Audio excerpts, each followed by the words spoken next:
Committee will be in order.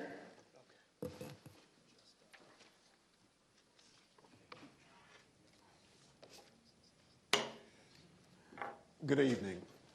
Earlier this week, I received a positive COVID diagnosis. Per CDC guidelines, I've received the initial 2 shots and all of the boosters.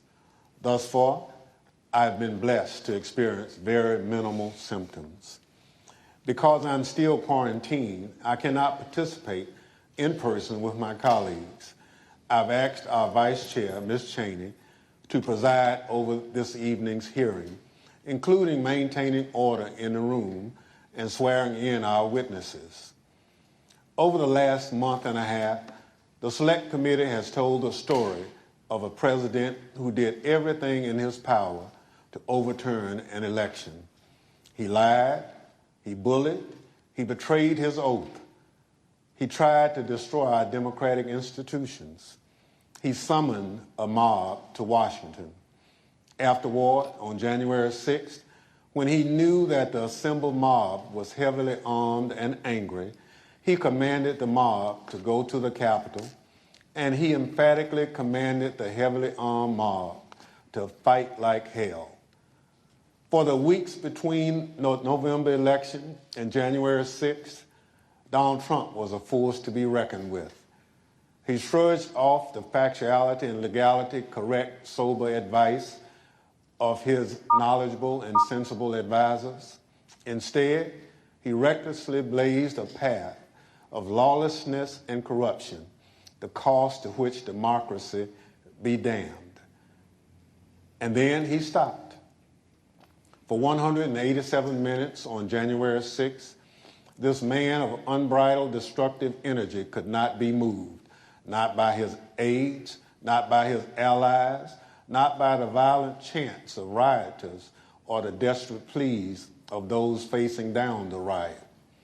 And more tellingly, Donald Trump ignored and disregarded the desperate pleas of his own family, including Ivanka and Don Jr. Even though he was the only person in the world who could call off the mob he sent to the Capitol, he could not be moved to rise from his dining room table and walk the few steps down the White House hallway into the press briefing room where cameras were anxiously and desperately waiting to carry his message to the armed and violent mob savagely beating and killing law enforcement officers, revenging the Capitol, and hunting down the Vice President and various members of Congress. He could not be moved. This evening, my colleagues, Mr. Kingsinger of Illinois and Ms. Luria of Virginia, will take you inside the White House during those 187 minutes. We also remind you of what was happening at the Capitol minute by minute as the final violent, tragic part of Donald Trump's scheme to cling to power unraveled while he ignored his advisors, stood by and watched it unfold on television. Let me offer a final thought about the Select Committee's work so far. As we've made clear throughout these hearings, our investigation goes forward. We continue to receive new information every day. We continue to hear from witnesses. We will reconvene in September to continue laying out our findings to the American people. But as that work goes forward, a number of facts are clear. There can be no doubt that there was a coordinated, multi-step effort to overturn an election overseen and directed by Donald Trump.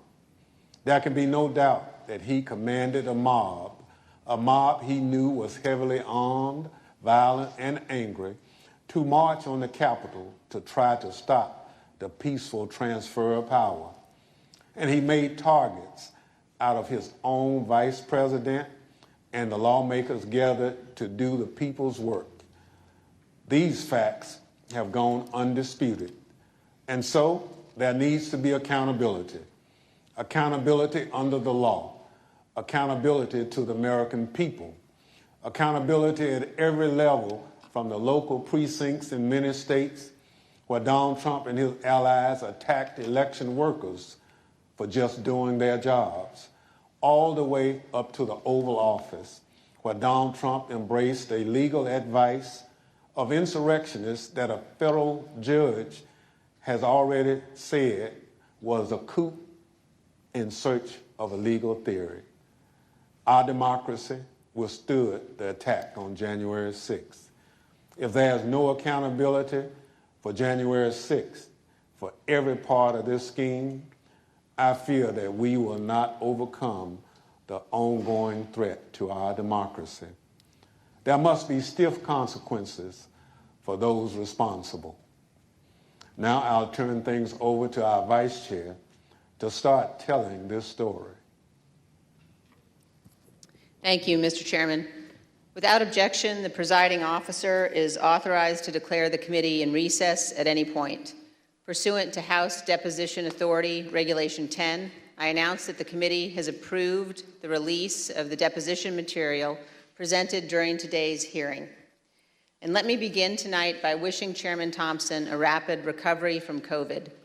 He has expertly led us through 8 hearings so far, and he has brought us to the point we are today. In our initial hearing, the chairman and I described what ultimately became Donald Trump's 7-part plan to overturn the 2020 presidential election, a plan stretching from before Election Day through January 6th. At the close of today's hearing, our 9th, we will have addressed each element of that plan. But in the course of these hearings, we have received new evidence, and new witnesses have bravely stepped forward. Efforts to litigate and overcome immunity and executive privilege claims have been successful, and those continue. Doors have opened, new subpoenas have been issued, and the dam has begun to break. And now, even as we conduct our 9th hearing, we have considerably more to do. We have far more evidence to share with the American people and more to gather. So our committee will spend August pursuing emerging information on multiple fronts before convening further hearings this September. Today, we know far more about the president's plans and actions to overturn the election than almost all members of Congress did when President Trump was impeached on January 13th, 2021, or when he was tried by the Senate in February of that year. 57 of 100 senators voted to convict President Trump at that time, and more than 20 others said they were voting against conviction because the president's term had already expired. At the time, the Republican leader of the United States Senate said this about Donald Trump. A mob was assaulting the Capitol in his name. These criminals were carrying his banners, hanging his flags, and screaming their loyalty to him. It was obvious that only President Trump could end this. He was the only one. Leader McConnell reached those conclusions based on what he knew then, without any of the much more detailed evidence you will see today. Lawlessness and violence began at the Capitol on January 6, 2021, before 1 p.m., and continued until well after darkness fell. What exactly was our commander-in-chief doing during the hours of violence? Today, we address precisely that issue.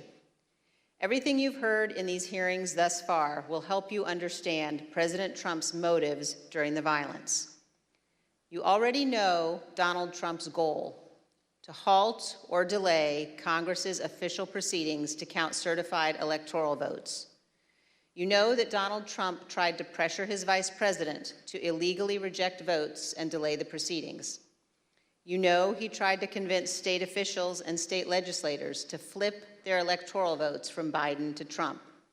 And you know Donald Trump tried to corrupt our Department of Justice to aid his scheme. But by January 6th, none of that had worked. Only one thing was succeeding on the afternoon of January 6th. Only one thing was achieving President Trump's goal. The angry, armed mob President Trump sent to the Capitol broke through security, invaded the Capitol, and forced the vote counting to stop. That mob was violent and destructive, and many came armed. As you will hear, Secret Service agents protecting the Vice President were exceptionally concerned about his safety and their own. Republican leader Kevin McCarthy was scared, as were others in Congress, even those who themselves helped to provoke the violence. And as you will see today, Donald Trump's own White House counsel, his own White House staff, members of his own family, all implored him to immediately intervene to condemn the violence and instruct his supporters to stand down, leave the Capitol, and disperse. For multiple hours, he would not. Donald Trump would not get on the phone and order the military or law enforcement agencies to help. And for hours, Donald Trump chose not to answer the pleas from Congress, from his own party, and from all across our nation to do what his oath required. He refused to defend our nation and our Constitution. He refused to do what every American president must. In the days after January 6th, almost no one of any political party would defend President Trump's conduct, and no one should do so today. Thank you, and I now recognize the gentlewoman from Virginia. Thank you, Madam Vice Chair. Article 2 of our Constitution requires that the President swear a very specific oath every 4 years. Every President swears or affirms to faithfully execute the office of President of the United States and, to the best of their ability, preserve, protect, and defend the Constitution of the United States. The President also assumes the constitutional duty to take care that our nation's laws be faithfully executed, and is the commander-in-chief of our military. Our hearings have shown the many ways in which President Trump tried to stop the peaceful transfer of power in the days leading up to January 6th. With each step of his plan, he betrayed his oath of office and was derelict in his duty. Tonight, we will further examine President Trump's actions on the day of the attack on the Capitol. Early that afternoon, President Trump instructed tens of thousands of supporters at and near the Ellipse rally, a number of whom he knew were armed with various types of weapons, to march to the Capitol. After telling the crowd to march multiple times, he promised he would be with them and finished his remarks at 1:10 p.m. like this. We're going to walk down, and I'll be there with you. We're going to walk down. We're going to walk down anyone you want, but I think right here we're going to walk down to the Capitol. So let's walk down Pennsylvania Avenue. Pennsylvania Avenue. By this time, the Vice President was in the Capitol. The joint session of Congress to certify Joe Biden's victory was underway, and the Proud Boys and other rioters had stormed through the first barriers and begun the attack. Radio communications from law enforcement informed Secret Service and those in the White House Situation Room of these developments in real time. At the direction of President Trump, thousands more rioters marched from the Ellipse to the Capitol, and they joined the attack. As you will see in great detail tonight, President Trump was being advised by nearly everyone to immediately instruct his supporters to leave the Capitol, disperse, and halt the violence. Virtually everyone told President Trump to condemn the violence in clear and unmistakable terms. And those on Capitol Hill and across the nation begged President Trump to help. But the former president chose not to do what all of those people begged. He refused to tell the mob to leave until 4:17, when he tweeted out a video statement filmed in the Rose Garden, ending with this. So go home. We love you. You're very special. You've seen what happens. You see the way others are treated that are so bad and so evil. I know how you feel. but go home and go home in peace. By that time, 2 pipe bombs had been found at locations near the Capitol, including where the Vice President-elect was conducting a meeting. Hours of hand-to-hand combat had seriously injured scores of law enforcement officers. The Capitol had been invaded, the electoral count had been halted as members were evacuated. Rioters took the floor of the Senate. They rifled through desks and broke into offices, and they nearly caught up to Vice President Pence. Guns were drawn on the House floor, and a rioter was shot attempting to infiltrate the chamber. We know that a number of rioters intended acts of physical violence against specific elected officials. We know virtually all the rioters were motivated by President Trump's rhetoric that the election had been stolen, and they felt they needed to take their country back. This hearing is principally about what happened inside of the White House that afternoon. From the time when President Trump ended his speech until the moment when he finally told the mob to go home, a span of 187 minutes, more than 3 hours. What you will learn is that President Trump sat in his dining room and watched the attack on television, while his senior-most staff, closest advisors, and family members begged him to do what is expected of any American president. I served proudly for 20 years as an officer in the United States Navy. Veterans of our armed forces know firsthand the leadership that's required in a time of crisis, urgent and decisive action that puts duty and country first. But on January 6th, when lives and our democracy hung in the balance, President Trump refused to act because of his selfish desire to stay in power. And I yield to the gentleman from Illinois, Mr. Kinzinger. Thank you. Thank you, Ms. Loria. 1 week after the attack, Republican leader Kevin McCarthy acknowledged the simple truth. President Trump should have acted immediately to stop the violence. During our investigation, General Mark Milley, the chairman of the Joint Chiefs of Staff, also remarked on the president's failure to act. Let's hear what they had to say. The president bears responsibility for Wednesday's attack on Congress by mob rioters. He should have immediately denounced the mob when he saw what was unfolding. These facts require immediate action by President Trump. Yeah, you're the commander-in-chief. You got an assault going on the Capitol of the United States of America. And there's nothing. No call, nothing, zero. Like my colleague from Virginia, I'm a veteran. I served in the Air Force, and I serve currently in the Air National Guard.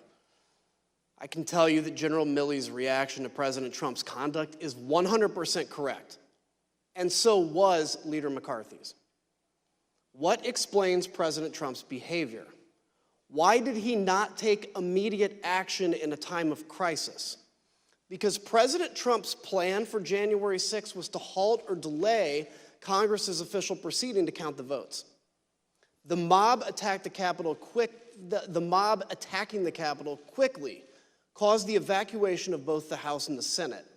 The count ground to an absolute halt and was ultimately delayed for hours. The mob was accomplishing President Trump's purpose, so of course he didn't intervene. Here's what will be clear by the end of this hearing. President Trump did not fail to act during the 187 minutes between leaving the ellipse and telling the mob to go home. He chose not to act. But there were hundreds that day who honored their oaths and put their lives on the line to protect the people inside the Capitol and to safeguard our democracy. Many of them are here tonight with us, and many more are watching from home. As you already know, and we'll see again tonight, their service and sacrifice shines a bright light on President Trump's dishonor and dereliction of duty. I yield to the Vice Chair. Thank you very much, Mr. Kinzinger. I'd like to begin by welcoming our witnesses this evening. Tonight we're joined by Mr. Matthew Pottinger. Mr. Pottinger is a decorated former Marine intelligence officer who served this nation on tours of duty in Afghanistan and Iraq. He served in the Trump White House from the first day of the administration through the early morning hours of January 7th, 2021. The last role in which he served in the White House was as Deputy National Security Advisor to the President of the United States. We're also joined by Sarah Matthews. Ms. Matthews started her career in communications, working on Capitol Hill, serving on the Republican staffs of several House committees. She then worked as Deputy Press Secretary for President Trump's re-election campaign before joining the Trump White House in June of 2020. She served there as Deputy Press Secretary and Special Assistant to the President until the evening of January 6, 2021. I will now swear in our witnesses. The witnesses will please stand and raise their right hands. Do you swear or affirm, under penalty of perjury, that the testimony you are about to give is the truth, the whole truth, and nothing but the truth? So help you God. Thank you. You may be seated, and let the record reflect that the witnesses answered in the affirmative. Thank you both again for being here tonight. Mr. Pottinger, thank you for your service to the nation, as well as for joining us this evening. Can you please briefly explain what your responsibilities were as Deputy National Security Advisor to the President? Thank you, Madam Vice Chair.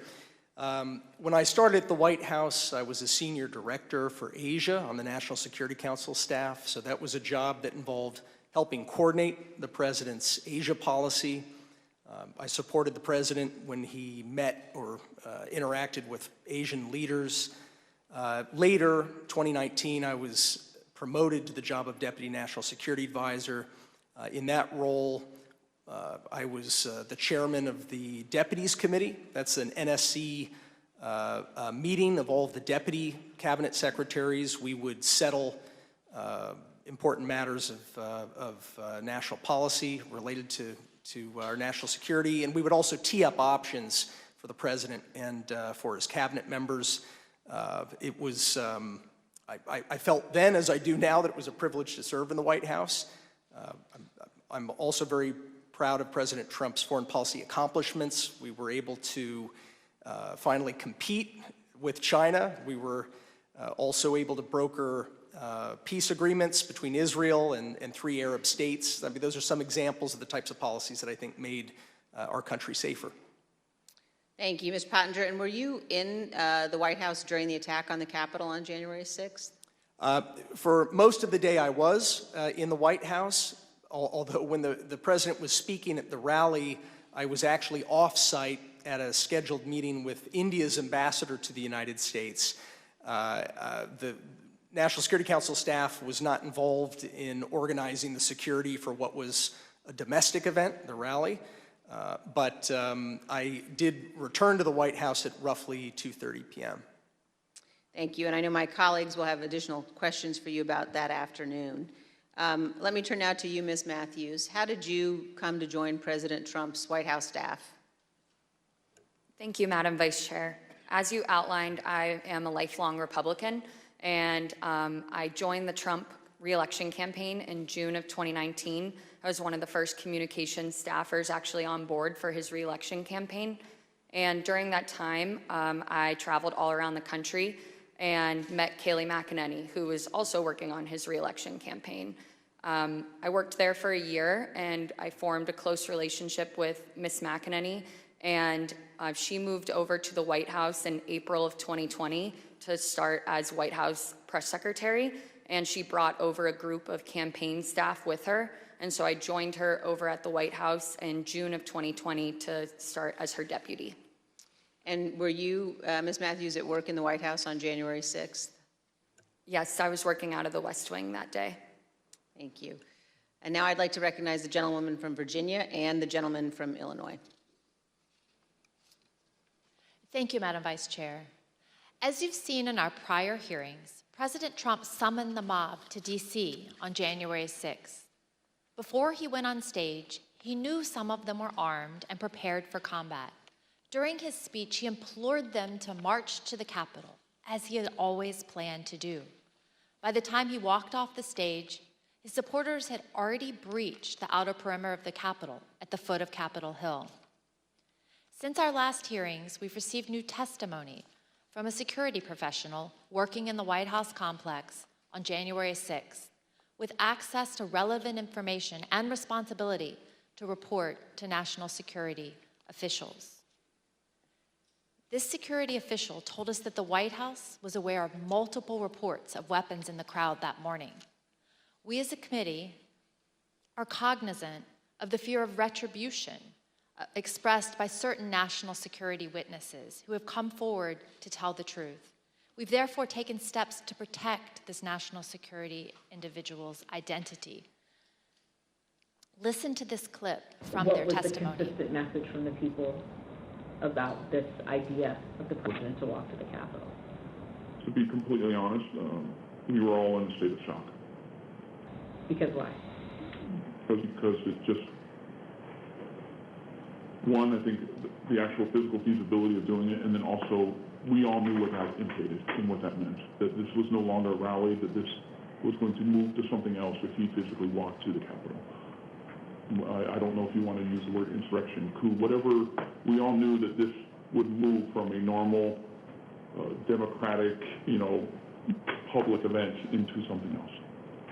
What was driving that sentiment, considering this part of it, the actual breach of the Capitol, hadn't happened yet? Why were we alarmed? Right.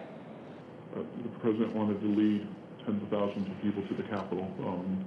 I think that was enough grounds for us to be alarmed. Even though he understood many of his supporters were armed, the president was still adamant to go to the Capitol when he got off the stage at the Ellipse. But his Secret Service detail was equally determined to not let him go. That led to a heated argument with the detail that delayed the departure of the motorcade to the White House. We have evidence from multiple sources regarding an angry exchange in the presidential SUV, including testimony we will disclose today from 2 witnesses who confirmed that a confrontation occurred.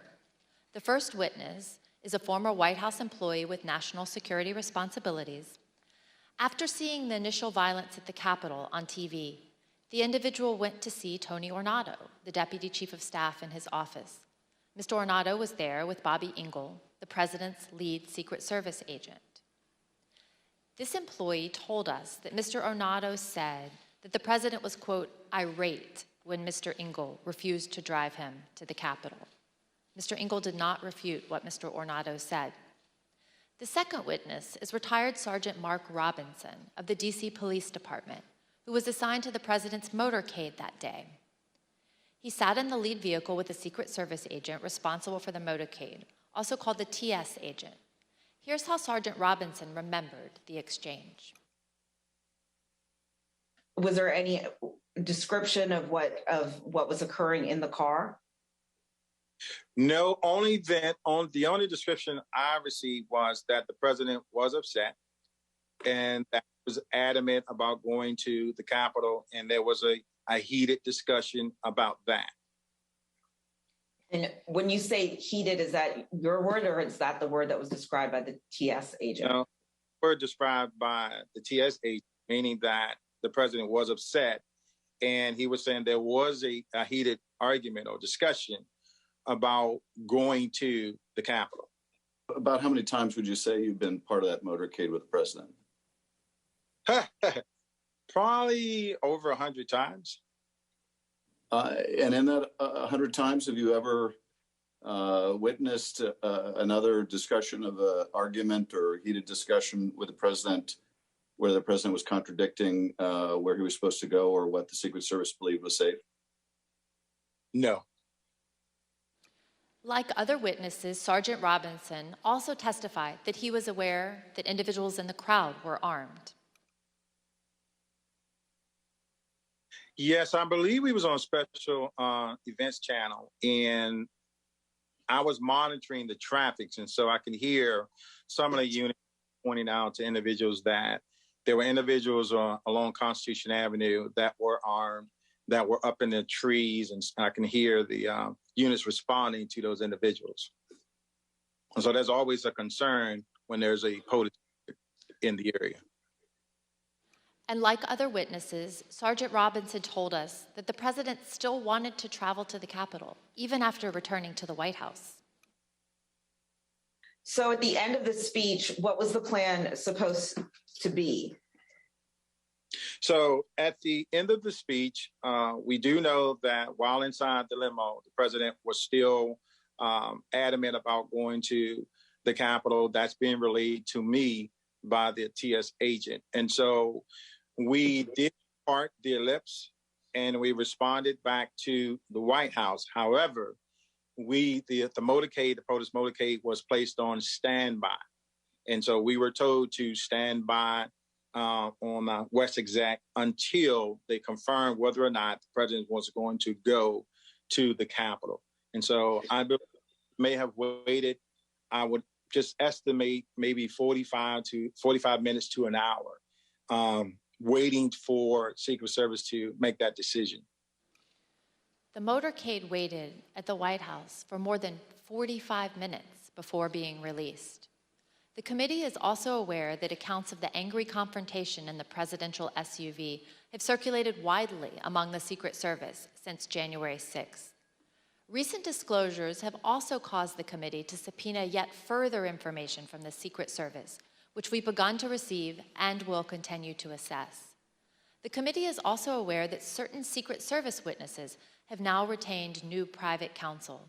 We anticipate further testimony under oath and other new information in the coming weeks. After the Secret Service refused to take President Trump to the Capitol, he returned to the White House.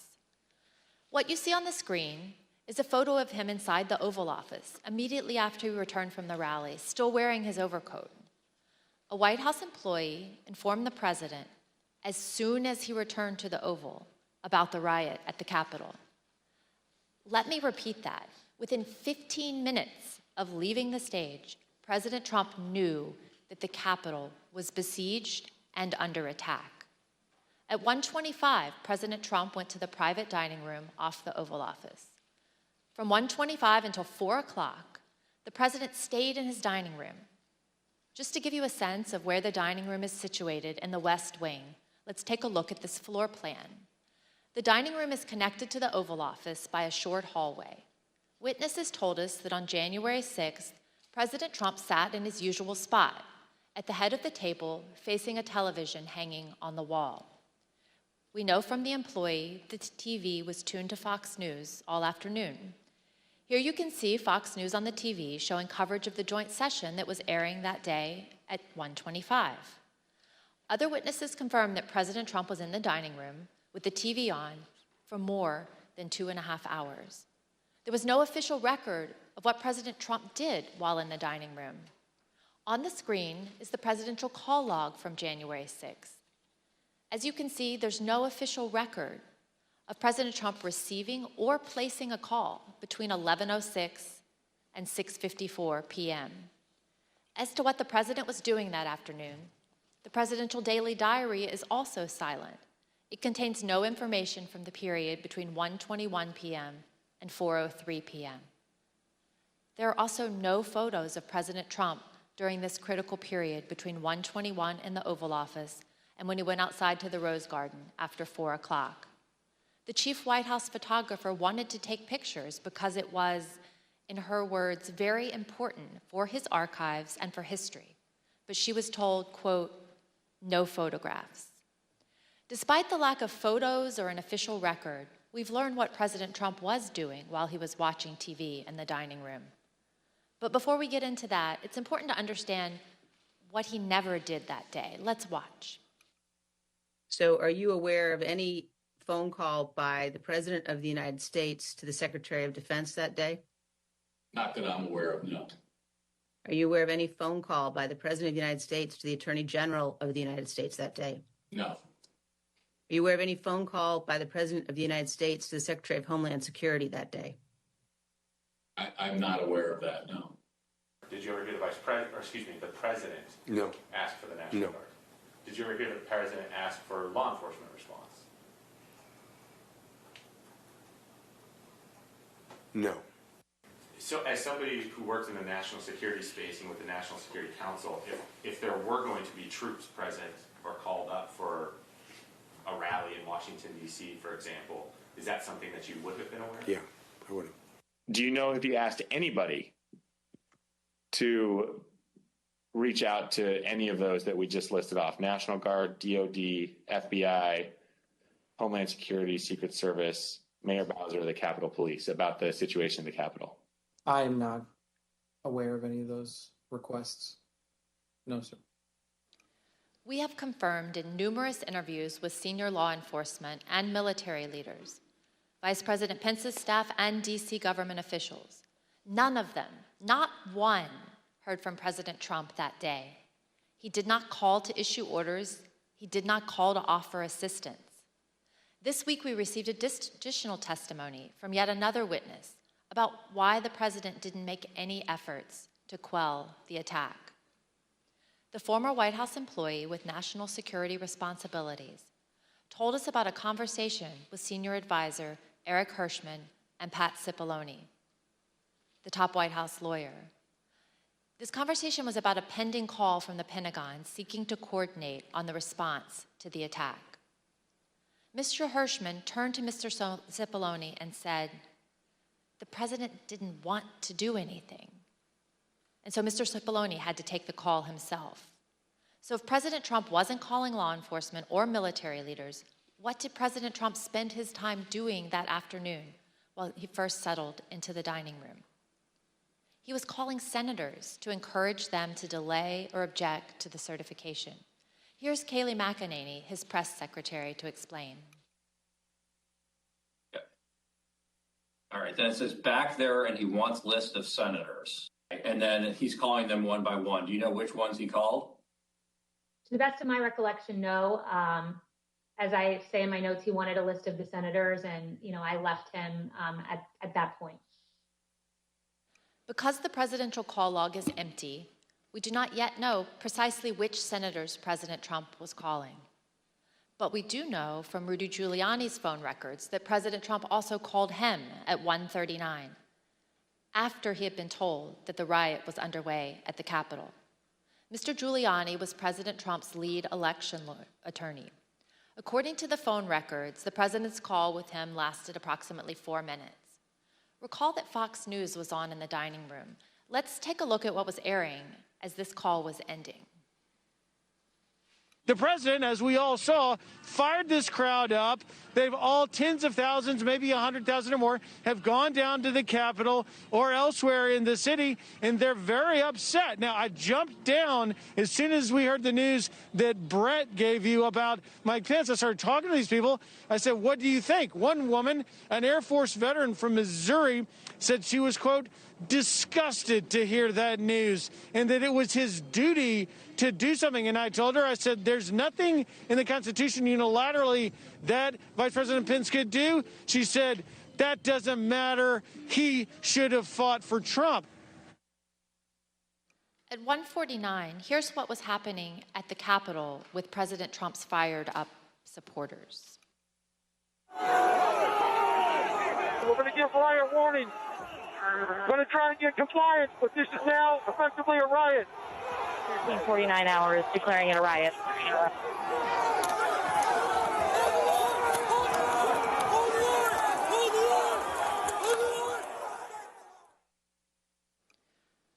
What did President Trump do at 1:49 as the DC police at the same time were declaring a riot at the Capitol?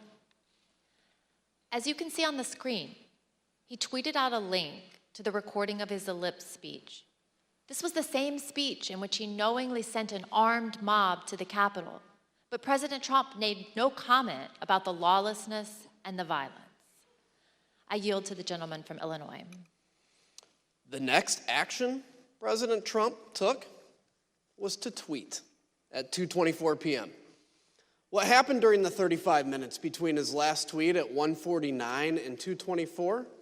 His staff repeatedly came into the room to see him and plead that he make a strong public statement condemning the violence and instructing the mob to leave the Capitol. He did not relent until after 4 o'clock when he went out to go to the Rose Garden to film his now infamous go home message.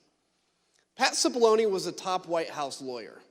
Here's what he told us about his reaction to seeing the violence and his advice throughout the afternoon.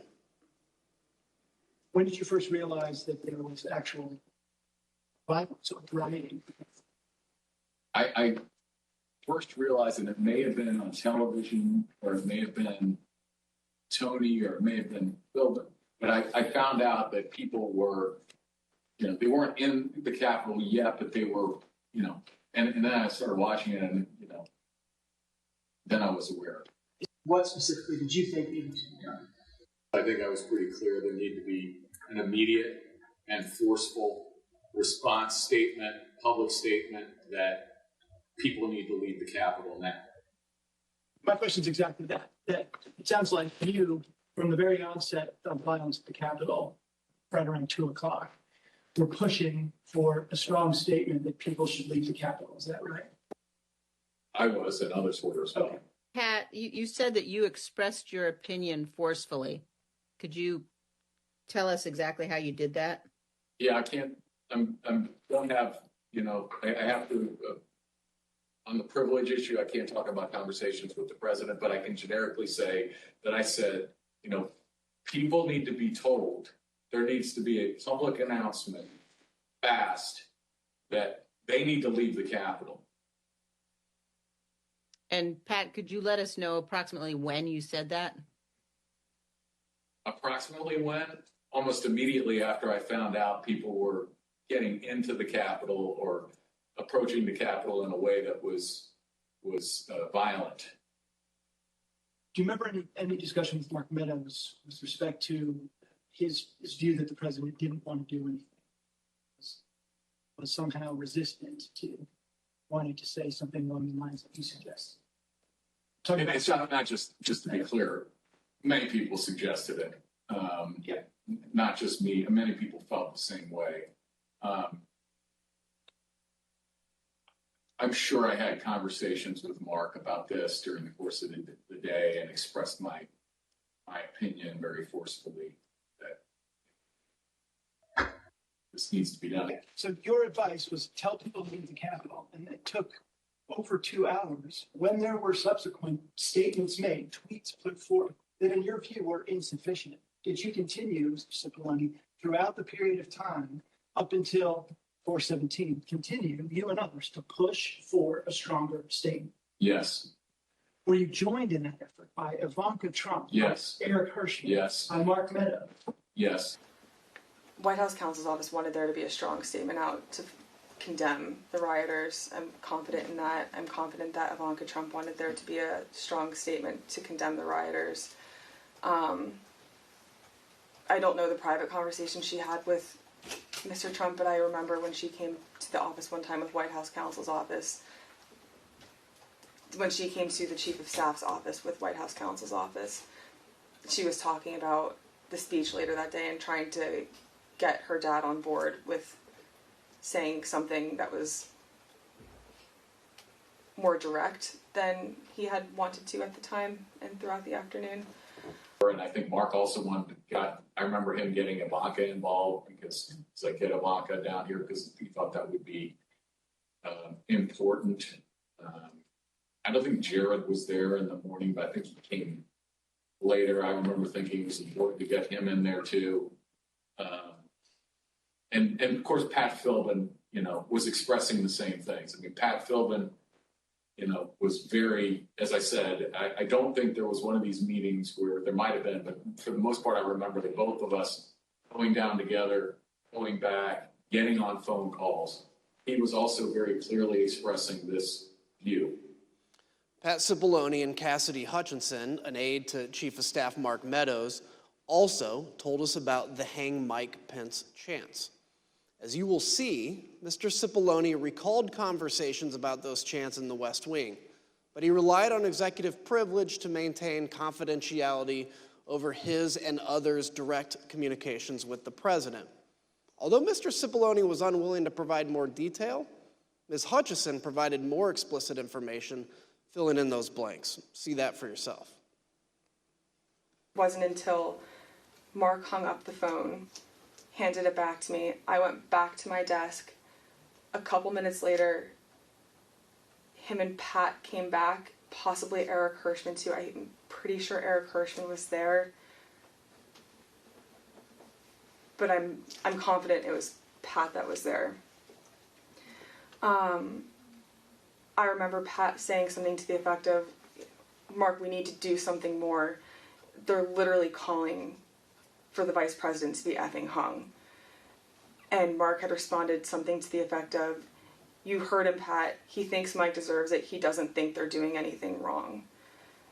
To which Pat said something, this is effing crazy.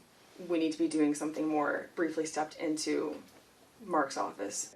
Do you remember any discussion at any point during the day about rioters at the Capitol chanting "Hang Mike Pence"? Yes, I remember hearing that about that. Yes. Yeah. I don't know if I observed that myself on TV yet. I'm just curious. I understand the privilege line you've drawn, but do you remember what you can share with us about the discussion about those chants, the "Hang Mike Pence" chants?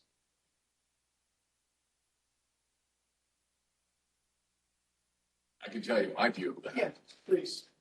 My view of that is outrageous. And for anyone to suggest such a thing as the Vice President of the United States, for people in that crowd to be chanting that, I thought it was terrible. I thought it was outrageous and wrong. And I expressed that very clearly. With respect to your conversations with Mr. Meadows, though, did you specifically raise a concern over the Vice President with him, and how did he respond?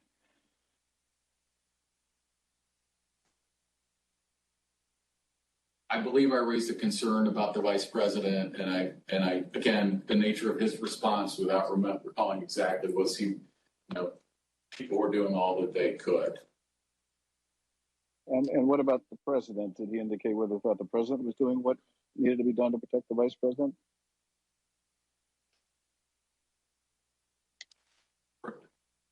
Yeah, just sir. That question. Call for production meeting. Yeah. Okay. I'm being instructed on it. I see. In addition, Mr. Cipollone testified that it would have been feasible, as commentators on television were suggesting, for President Trump to immediately appear at the podium in the press room to address the nation. Would it have been possible at any moment for the president to walk down to the podium in the briefing room and talk to the nation at any time between when you first gave him that advice at 2 o'clock and 4:17 when the video statement? Would that have been possible? Would it have been possible? Yes. Yes, it would have been possible.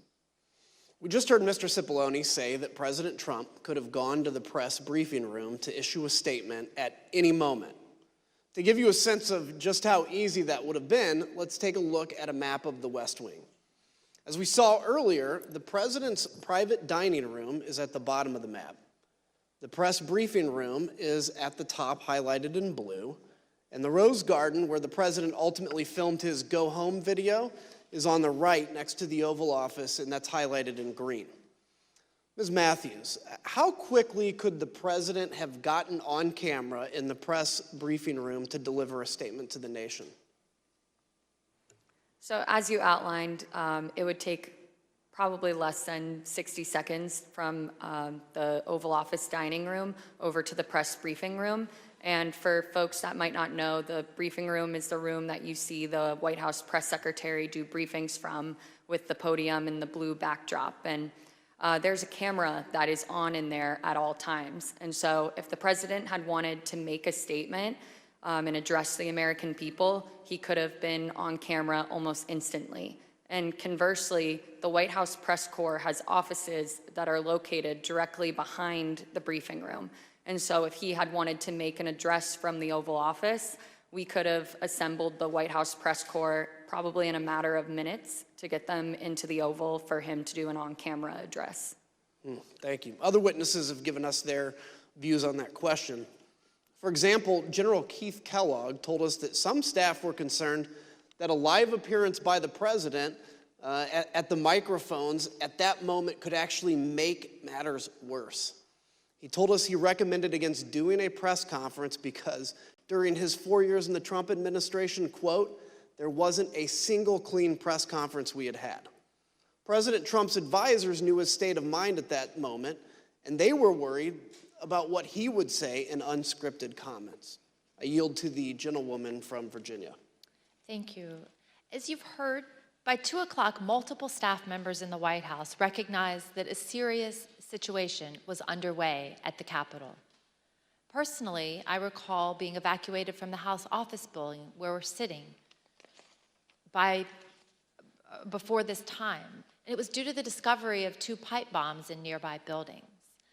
Ms. Matthews, around the same time, you were watching the violence unfold on television and social media with colleagues, including with Ben Williamson, a senior aide to Mark Meadows and the acting director of communications. You told us that before President Trump sent his next tweet at 2:24, Mr. Williamson got up to go see Mr. Meadows, and you got up to go see Kayleigh McEnany. Why did you both do that? So Ben and I were watching the coverage unfold from one of the offices in the West Wing, and we both recognized that the situation was escalating, and it was escalating quickly, and that the president needed to be out there immediately to tell these people to go home and condemn the violence that we were seeing. So I told him that I was going to make that recommendation to Kayleigh, and he said he was going to make the same recommendation to the Chief of Staff, Mark Meadows. Thank you. And one of your colleagues in the press office, Judd Deere, told us he also went to see Ms. McEnany at that time. Let's hear what he said about this critical period of time, right as the rioters were getting into the Capitol. And why did you think it was necessary to say something? Well, I mean, it appears that individuals are storming the U.S. Capitol building. They also appear to be supporters of Donald Trump who may have been in attendance at the rally.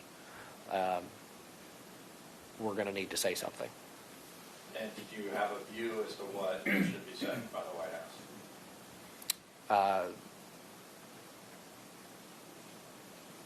If I recall, I told Kayleigh that I thought that we needed to encourage individuals to stop, to respect law enforcement, and to go home. Although President Trump was aware of the ongoing riot, he did not take any immediate action to address the lawlessness. Instead, at 2:03, he called Rudy Giuliani again, and that call lasted for over 8 minutes. Moments later, at 2:13, rioters broke into the Capitol itself. One of the Proud Boys charged with seditious conspiracy, Dominic Pizzola, used an officer's shield to smash a window, and rioters flooded into the building.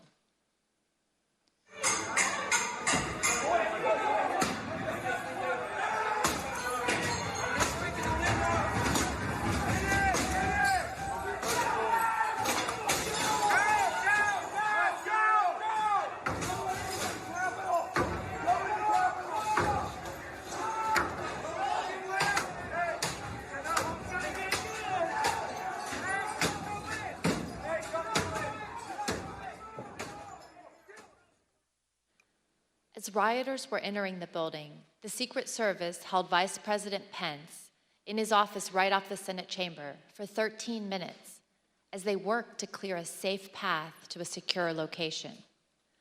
Now listen to some of that radio traffic and see what they were seeing as the protesters got just feet away from where the Vice President was holding. Oh, they got through the building. Hold. Open that door up. If we're moving, we need to move now. Copy. If we lose any more time, we may lose the ability to leave. So if we're going to leave, we need to do it now. They've gained access to the second floor, and I've got public about 5 feet from me down here below. Okay, copy. They are on the second floor, moving in now. We may want to consider getting out and leaving now. Copy. Will we encounter the people once we make our way? Repeat. Encounter any individuals if we made our way to the. There's 6 officers between us and the people that are 5 to 10 feet away from me. Stand by. I'm going down to evaluate. Go ahead. We have a clear shot if we move quickly. We got smoke downstairs set by unknown smoke set downstairs by the protesters. Is that route compromised? We have this is secure. However, we will bypass some protesters that are being contained. There is smoke, unknown what kind of smoke it is. Copy. Clear, we're coming out now. All right, make a way.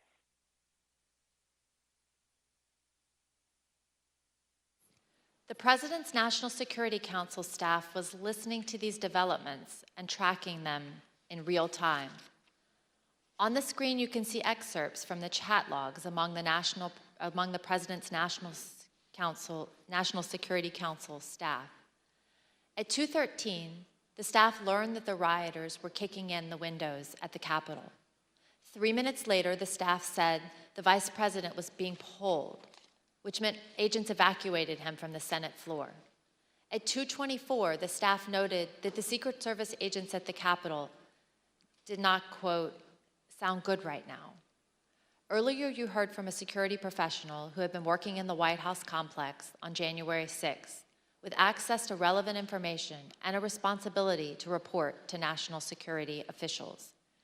We asked this person, what was meant by the comment that the Secret Service agents did not, quote, sound good right now?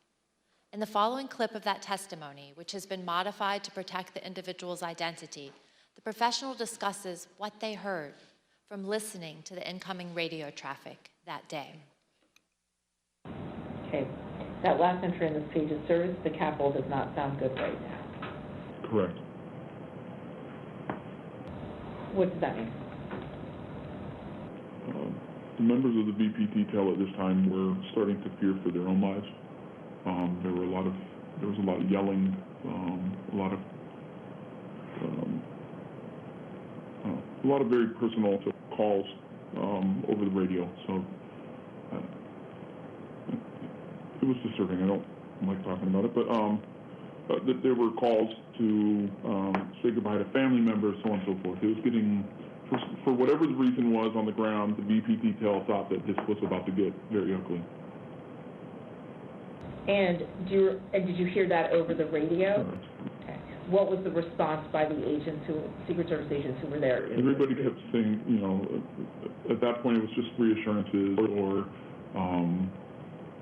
I think there were discussions of reinforcements coming, but again, it was just chaos. They were just yelling. Obviously, you conveyed the disturbing, but what prompted you to put it into an entry, as it states there, service to the Capitol? If they're running out of options and they're getting nervous, it sounds like that we came very close to either service having to use lethal options or worse. Like at that point, I don't know. Is the VP compromised? Is the detail I don't know. Like, we didn't have visibility, but it doesn't. If they're screaming and saying things like say goodbye to the family, like, the floor needs to know this is going to a whole nother level soon. As this next video shows, the rioters' anger was focused primarily on Vice President Mike Pence. This woman comes up to the side of us and she says, Pence folded. So it was kind of like, okay, well, in my mind, I was thinking, well, that's it, Well, my son-in-law looks at me and he says, I want to go in. What percentage of the crowd is going to the Capitol? 100%. It is spread like wildfire that Pence has betrayed us and everybody's marching on the Capitol, all 1 million of us. It's insane. Not stick up for Donald Trump. Mike Pence traitor. Mike Pence has screwed us, in case you haven't heard yet. What happened? What happened? I keep hearing that Mike Pence has screwed us. That's the word. I keep hearing reports that Mike Pence has screwed us. Did people appear angry as you were walking to the Capitol? Yeah, a lot of people seem like they're very upset. Tell us some of the things they were saying, if you recall. Oh, they were saying all types. People were screaming all types of stuff. They were mad that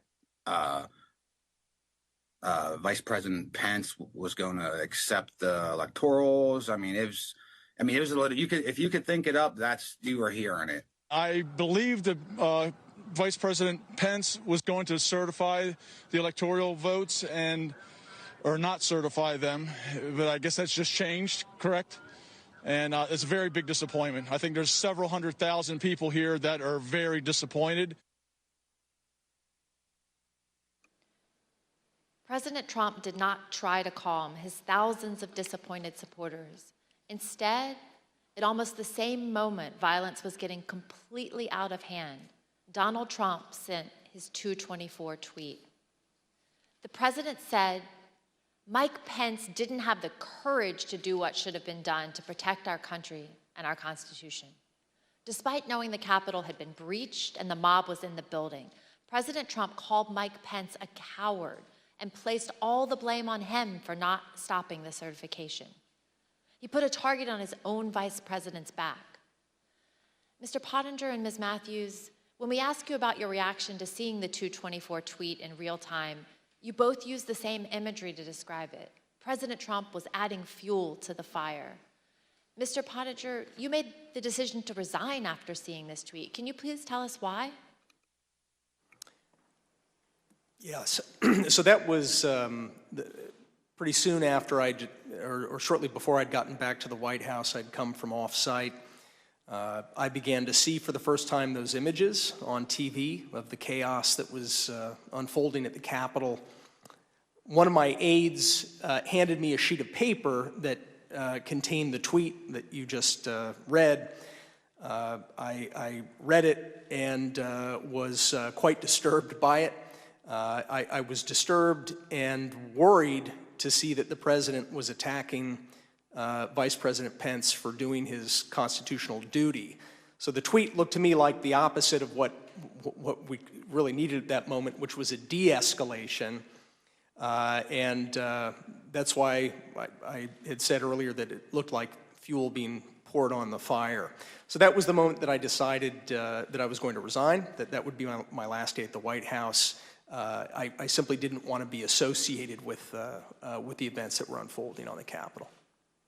Thank you. And Ms. Matthews, what was your reaction to the president's tweet about Vice President Pence? So it was obvious that the situation at the Capitol was violent and escalating quickly. And so I thought that the tweet about the vice president was the last thing that was needed in that moment. And I remember thinking that this was going to be bad for him to tweet this because it was essentially him giving the green light to these people, telling them that what they were doing at the steps of the Capitol and entering the Capitol was okay, that they were justified in their anger. And he shouldn't have been doing that. He should have been telling these people to go home and to leave and to condemn the violence that we were seeing. And I'm someone who has worked with him. You know, I worked on the campaign, traveled all around the country, going to countless rallies with him, and I've seen the impact that his words have on his supporters. They truly latch on to every word and every tweet that he says, and so I think that in that moment, for him to tweet out the message about Mike Pence, it was him pouring gasoline on the fire and making it much worse. Thank you both. And let's watch what others also told us about their reactions to this tweet. I don't remember when exactly I heard about that tweet, but my reaction to it is that's a terrible tweet, and I disagreed with the sentiment, and I thought it was wrong. What was your reaction when you saw that tweet? Extremely unhelpful. Why?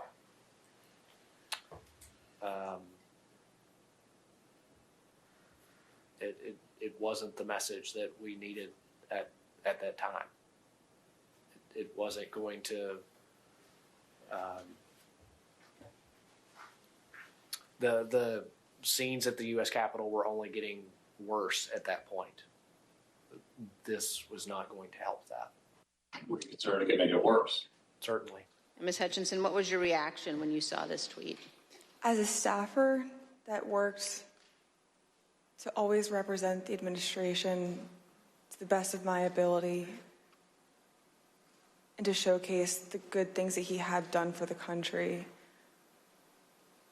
I remember feeling frustrated, disappointed, and really, it felt personal. I was really sad. As an American, I was disgusted. It was unpatriotic. It was un-American. We were watching the Capitol building get defaced over a lie. As you will see, at 2:26, the Vice President had to be evacuated to safety a second time and came within 40 feet of the rioters.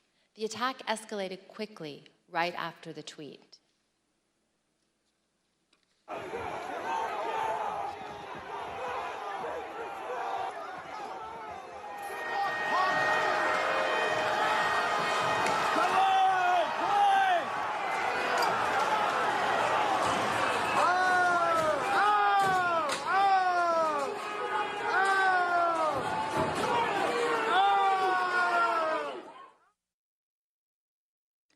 During this chaos, what did President Trump do at that point? He went back to calling senators to try to further delay the electoral count. While the Vice President was being evacuated from the Senate, President Trump called Senator Tommy Tuberville, one of his strongest supporters in the Senate. As Senator Tuberville later recalled, he had to end the call so that he could evacuate the Senate chamber himself. Let's listen. He didn't call my phone, called somebody else, and they handed it to me. And I basically told him, I said, Mr. President, we're not doing much work here right now because they just took our Vice President out. And matter of fact, I'm going to have to hang up on you. I've got to leave. Senator Josh Hawley also had to flee. Earlier that afternoon, before the joint session started, he walked across the east front of the Capitol. As you can see in this photo, he raised his fist in solidarity with the protesters already amassing at the security gates. We spoke with a Capitol police officer who was out there at the time. She told us that Senator Hawley's gesture riled up the crowd, and it bothered her greatly because he was doing it in a safe space, protected by the officers and the barriers. Later that day, Senator Hawley fled after those protesters he helped to rile up stormed the Capitol. See for yourself.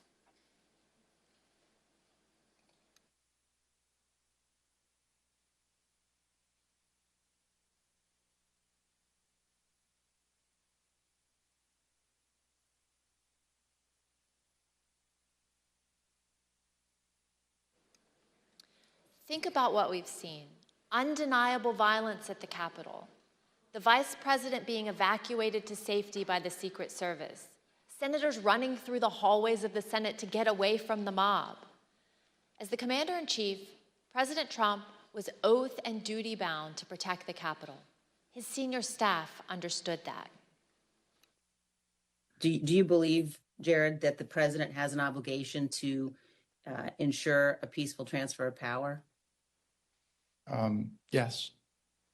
And do you think the President has an obligation to defend all three branches of our government? I believe so. And I assume you also would agree the President has a particular obligation to take care that the laws be faithfully executed. That is one of the President's obligations, correct? No, I mean, I asked what his duty is. Well, I mean, there's a constitutional duty. What he has, he's the Commander-in-Chief, and that was that was my biggest issue with him as National Security Advisor. Rather than uphold his duty to the Constitution, President Trump allowed the mob to achieve the delay that he hoped would keep him in power. I reserve.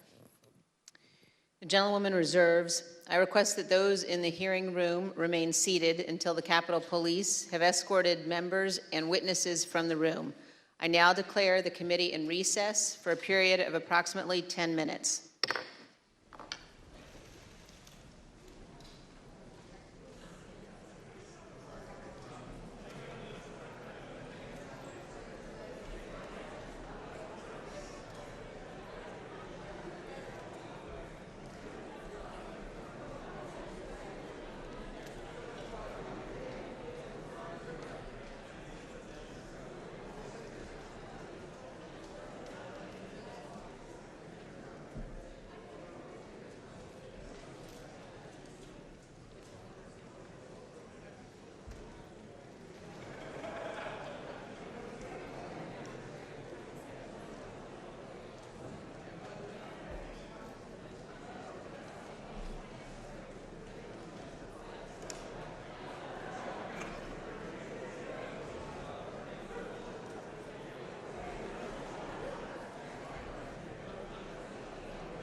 The committee will be in order. I now recognize the gentleman from Illinois.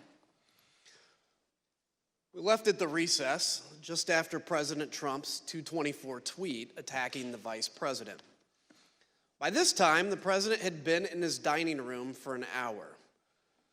I want you to just think of what you would have done if you were in his shoes and had the power to end the violence. You would have immediately and forcefully told the rioters to stop and leave. Like, stop and leave. Done. As you heard, that's exactly what his senior staff had been urging him to do. But he resisted, and he kept resisting for another almost 2 hours. In the meantime, all the president did was post 2 tweets, one at 2:38 and the other at 3:13. One said, quote, "Stay peaceful." The other said, quote, "Remain peaceful." But the president already knew that the mob was attacking the police and had invaded the Capitol. Neither tweet condemned the violence or told the mob to leave the Capitol and disperse. To appreciate how obvious it was that President Trump was not meeting this moment, it's helpful to look at the real-time reactions of his own son, Don Jr., to the first tweet, captured in a series of text messages with Mark Meadows. I'll warn the audience that these messages contain some strong language. As you can see, Don Jr. first texted Mr. Meadows at 2:53. He wrote, "He's got to condemn this shit ASAP. The Capitol Police tweet is not enough." Mr. Meadows replied, "I am pushing it hard. I agree." Don Jr. responded, "This is one you go to the mattresses on. They will try to fuck his entire legacy if it gets worse." Here's what Don Jr. told us he meant by go to the mattresses. At 2:58, when you say that that Mr. Meadows needs to go to the mattresses on this issue, when you say go to the mattresses, what does that mean? It's just a reference for going all in. I think it's a Godfather reference. Sean Hannity agreed, and he also turned to Mark Meadows for help after the president's second tweet. As you can see, Mr. Hannity texted at 3:31 to say Trump needed to deliver a statement to the nation telling the rioters to leave the Capitol. Mr. Meadows responded that he was, quote, on it. Don Jr. and Sean Hannity were not the only ones who implored Mr. Meadows to get the president to speak to the nation and tell the mob to leave, to go home, go home. Throughout the attack, Mr. Meadows received texts from Republican members of Congress, from current and former Trump administration officials, from media personalities, and from friends. Like President Trump's staff, they knew President Trump had to speak publicly to get the mob to stop. Let's look at just a few of these text messages. Fox News personality Laura Ingraham said, "The president needs to tell the people in the Capitol to go home." Former Chief of Staff Mick Mulvaney urged Mark, he needs to stop this now. Fox News personality Brian Kilmeade said, "Please get him on TV, destroying everything that you guys have accomplished." When we interviewed White House counsel Pat Cipollone, he told us that he knew the president's 2 tweets were not enough. Let's listen to what he said. I think the question is, did you believe that the tweets were not anything about your advice to the president? No, I believe more needed to be done. Okay. I believed that a public statement needed to be made. When you talk about others on the staff thinking more should be done, or thinking that the president needed to tell people to go home, who would you put in that category? Well, I would put Pat Philbin, Eric Hirschman, overall Mark Meadows, Ivanka, once Jared got there, Jared, General Kellogg.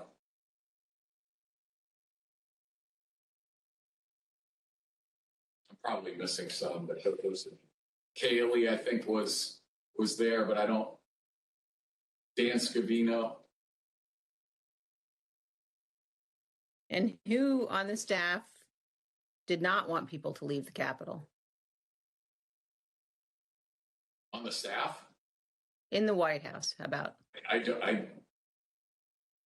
can't think of anybody, on that day who didn't want people to get out of the Capitol once particularly once the violence started. No. I mean,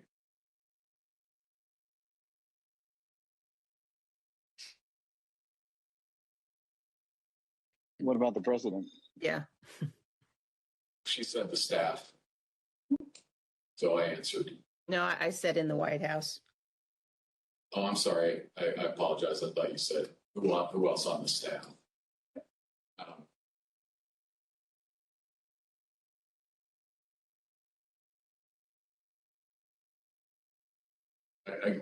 I can't reveal communications, but obviously I think,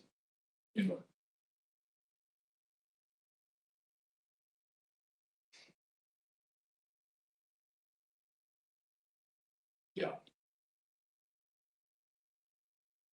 Let's pause on that last statement. Although Pat Cipollone is being careful about executive privilege, there really is no ambiguity about what he said. Almost everybody wanted President Trump to instruct the mob to disperse. President Trump refused. To understand how inadequate the president's tweets were, let's examine his 238 tweet in more detail. For context, here's what was happening at that time.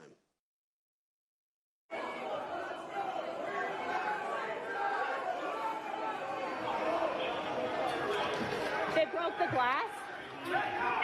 Everybody stay down. Get down. Doors barricaded. There's people flooded the hallways outside. We have no way out. We were just told that there has been tear gas in the rotunda, and we're being instructed to each of us get a gas mask. We went from a peaceful protest, and this is a very dangerous situation right now, that there are, I'm being told, these protesters on the inside are around both chambers, and there is now tear gas inside the Capitol rotunda. In fact, members locked in the House are being instructed to put on masks. Ms. Matthews, after President Trump's tweet about Vice President Pence, you told us you spoke to, immediately, you spoke to Kayleigh McEnany. What did you tell her, and where did she go afterwards? After the tweet about the vice president, I found Kayleigh and told her that I thought the president needed to immediately send out a tweet that condemned the violence that we were seeing, and that there needed to be a call to action to tell these people to leave the Capitol. And she agreed and walked over to the Oval dining room to find the president. We interviewed Ms. McEnany and others who were in the dining room with the president, urging him to put out a statement. Ms. Matthews, Ms. McEnany told us she came right back to the press office after meeting with the president about this particular tweet. What did she tell you about what happened in that dining room? When she got back, she told me that a tweet had been sent out, and I told her that I thought the tweet did not go far enough, that I thought there needed to be a call to action and he needed to condemn the violence. And we were in a room full of people, but people weren't paying attention. And so she looked directly at me and in a hushed tone shared with me that the president did not want to include any sort of mention of peace in that tweet, and that it took some convincing on their part, those who were in the room. And she said that there was a back and forth going over different phrases to find something that he was comfortable with. And it wasn't until Ivanka Trump suggested the phrase, "stay peaceful," that he finally agreed to include it. The president resisted writing "stay peaceful" in a tweet. He told Mark Meadows that the rioters were doing what they should be doing, and the rioters understood they were doing what President Trump wanted them to do. President Trump's message was heard clearly by Stop the Steal organizer Ali Alexander. At 2:38, he told another organizer, quote, "POTUS is not ignorant of what his words would do." Rioters storming the Capitol also heard President Trump's message. In this video, you'll see surveillance footage from the rotunda that shows a group of Oath Keepers, including Jessica Watkins, who's been charged with seditious conspiracy. You'll hear her walkie-talkie communications with others as they share intelligence and communicate about President Trump's 238 tweet in real time. Again, we warn the audience that this clip also contains strong language. CNN just said that they evacuated all members of Congress into a safety room. There's no safe place in the United States for any of these motherfuckers right now, let me tell you. I hope they understand that we are not joking around. Military Principle 105. Military Principle 105. Cave means grave. Trump just tweeted, please support our Capitol Police. They are on our side. Do not harm them. That's saying a lot by what he didn't say. He didn't say not to do anything to the congressman. Well, he did not ask them to stand down. He just said, stand by the Capitol Police. They are on our side, and they are good people. So it's getting real down there. I got it on TV, and it's looking pretty friggin' radical to me.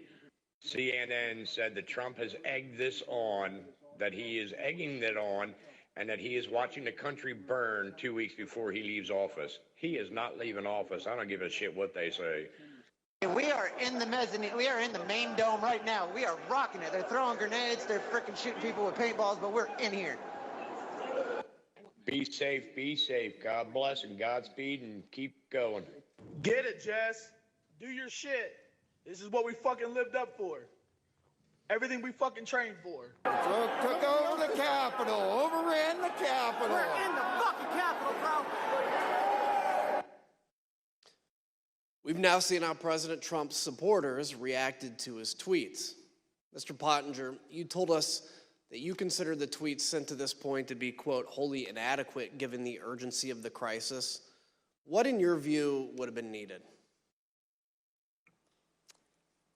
Yeah, it was insufficient. I think what you could count me among those who was hoping to see an unequivocal, strong statement clearing out the Capitol, telling people to stand down, leave, go home. I think that's what we were hoping for. So something a lot more kind of definitive and not ambiguous, because he has that power over his folks. Ms. Matthews, you told us about a colleague who said during the attack that the president should not condemn the violence. Can you please tell us about that moment and your reaction? Yes, so a conversation started in the press office after the president sent out those 2 tweets that I deemed were insufficient. And a colleague suggested that the president shouldn't condemn the violence because they thought it would be, quote, handing a win to the media if he were to condemn his supporters. And I disagreed. I thought that we should condemn the violence and condemn it unequivocally. And I thought that he needed to include a call to action and to tell these people to go home.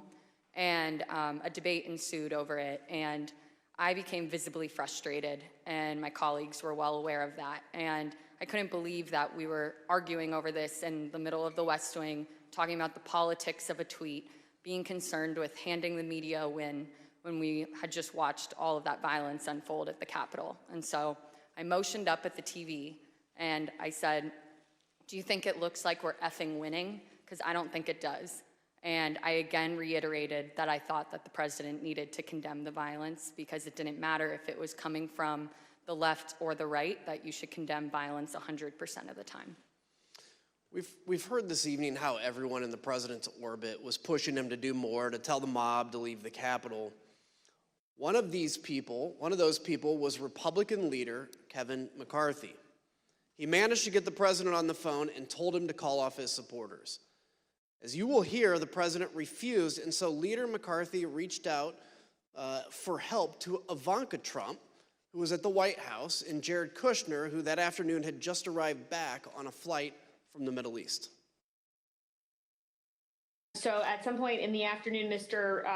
McCarthy placed a phone call to Mr. Scavino's desk line, and it was transferred to the president. Is that correct? That's generally what I recall. Okay. Were you involved in making that, transferring that call? Yes. Okay. Where was the president at the time that he took that call? He was in the dining room. Would you personally reach out to the president for more support? I've already talked to the president. I called him. I think we need to make a statement, make sure that we can calm individuals down. Did Mr. McCarthy indicate that he had been in touch with President Trump? He indicated that he had some conversation. I don't recall whether it was with the president or with somebody at the White House, but I think he'd expressed frustration that not taking the circumstances seriously as they should in that moment. You know, I asked Kevin McCarthy, who's the Republican leader, about this, and he said he called Donald Trump. He finally got through to Donald Trump, and he said, "You have got to get on TV. You've got to get on Twitter. You've got to call these people off." You know what the president said to him? This is as it's happening. He said, "Well, Kevin, these aren't my people. You know, these are Antifa." And Kevin responded and said, "No, they're your people. They literally just came through my office windows, and my staff are running for cover. I mean, they're running for their lives. You need to call them off." And the president's response to Kevin, to me, was chilling. He said, "Well, Kevin, I guess they're just more upset about the election, theft than you are."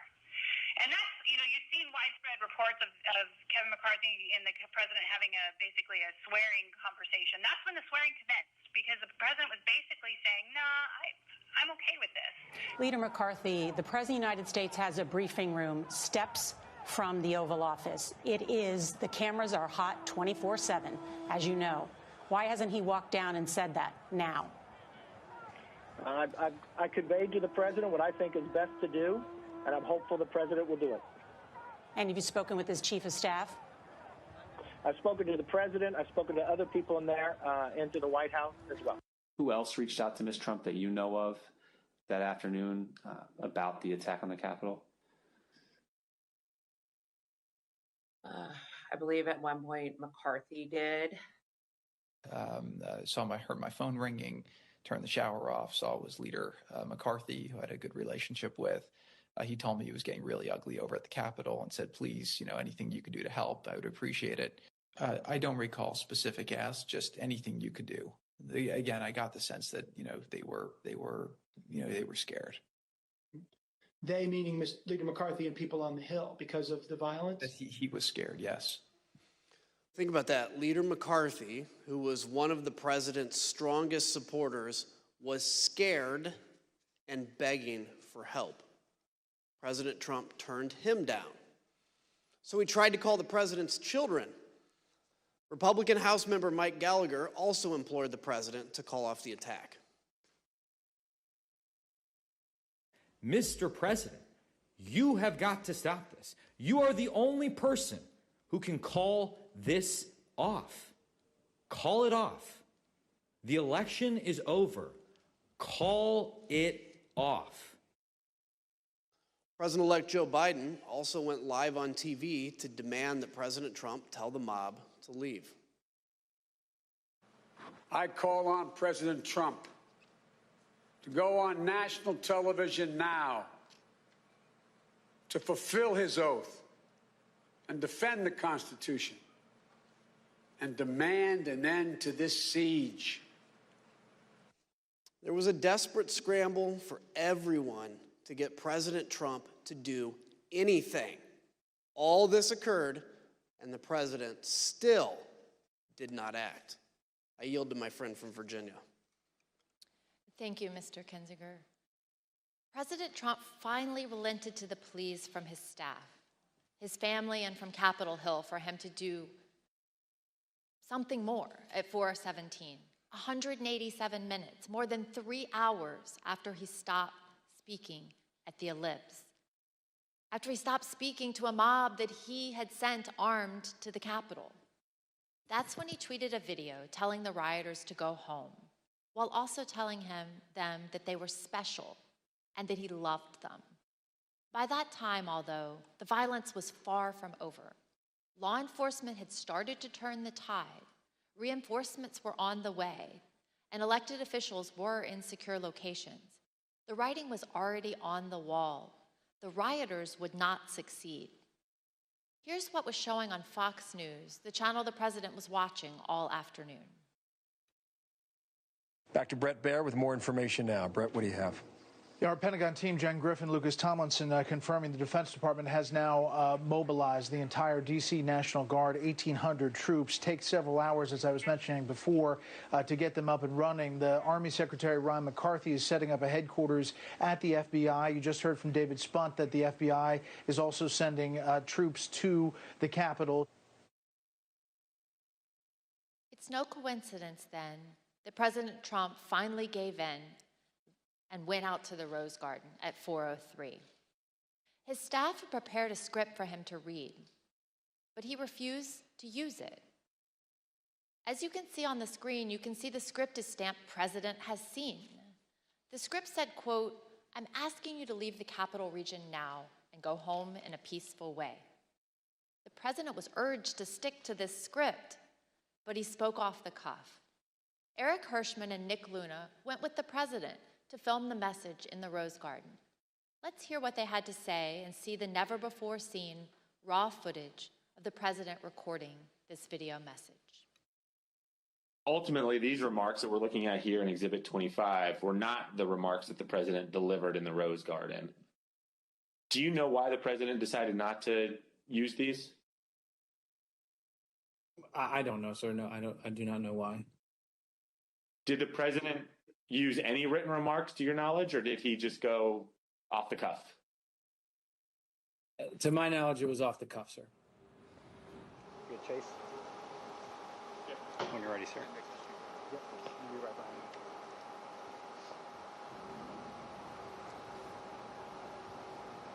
you. You tell me when? When you're ready, sir.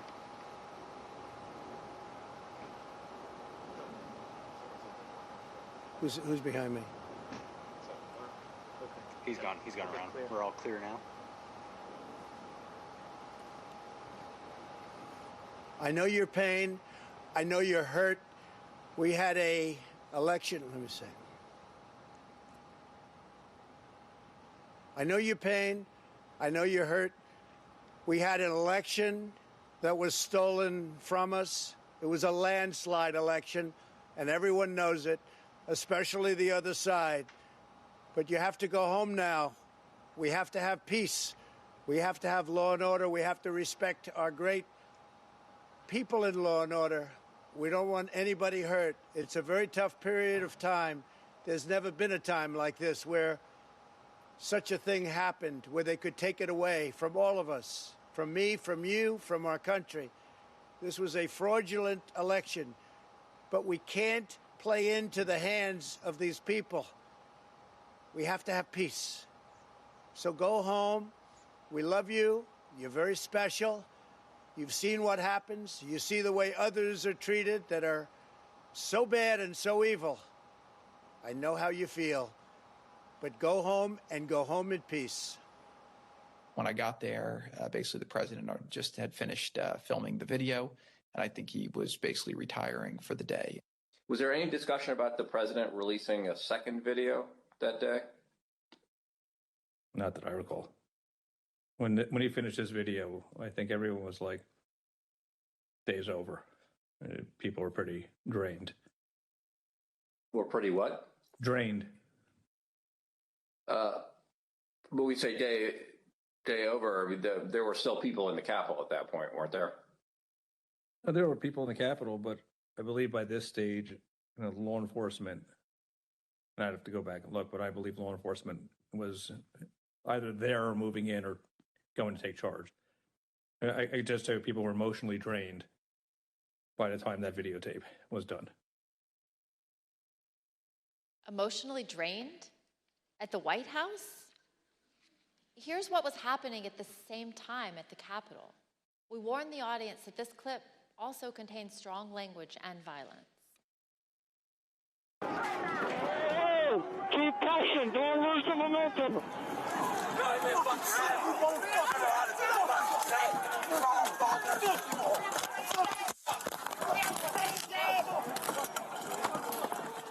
Another officer unconscious. The turret. What turret? Everybody, we need gas masks. We need weapons. We need strong, angry patriots to help our boys. They don't want to leave.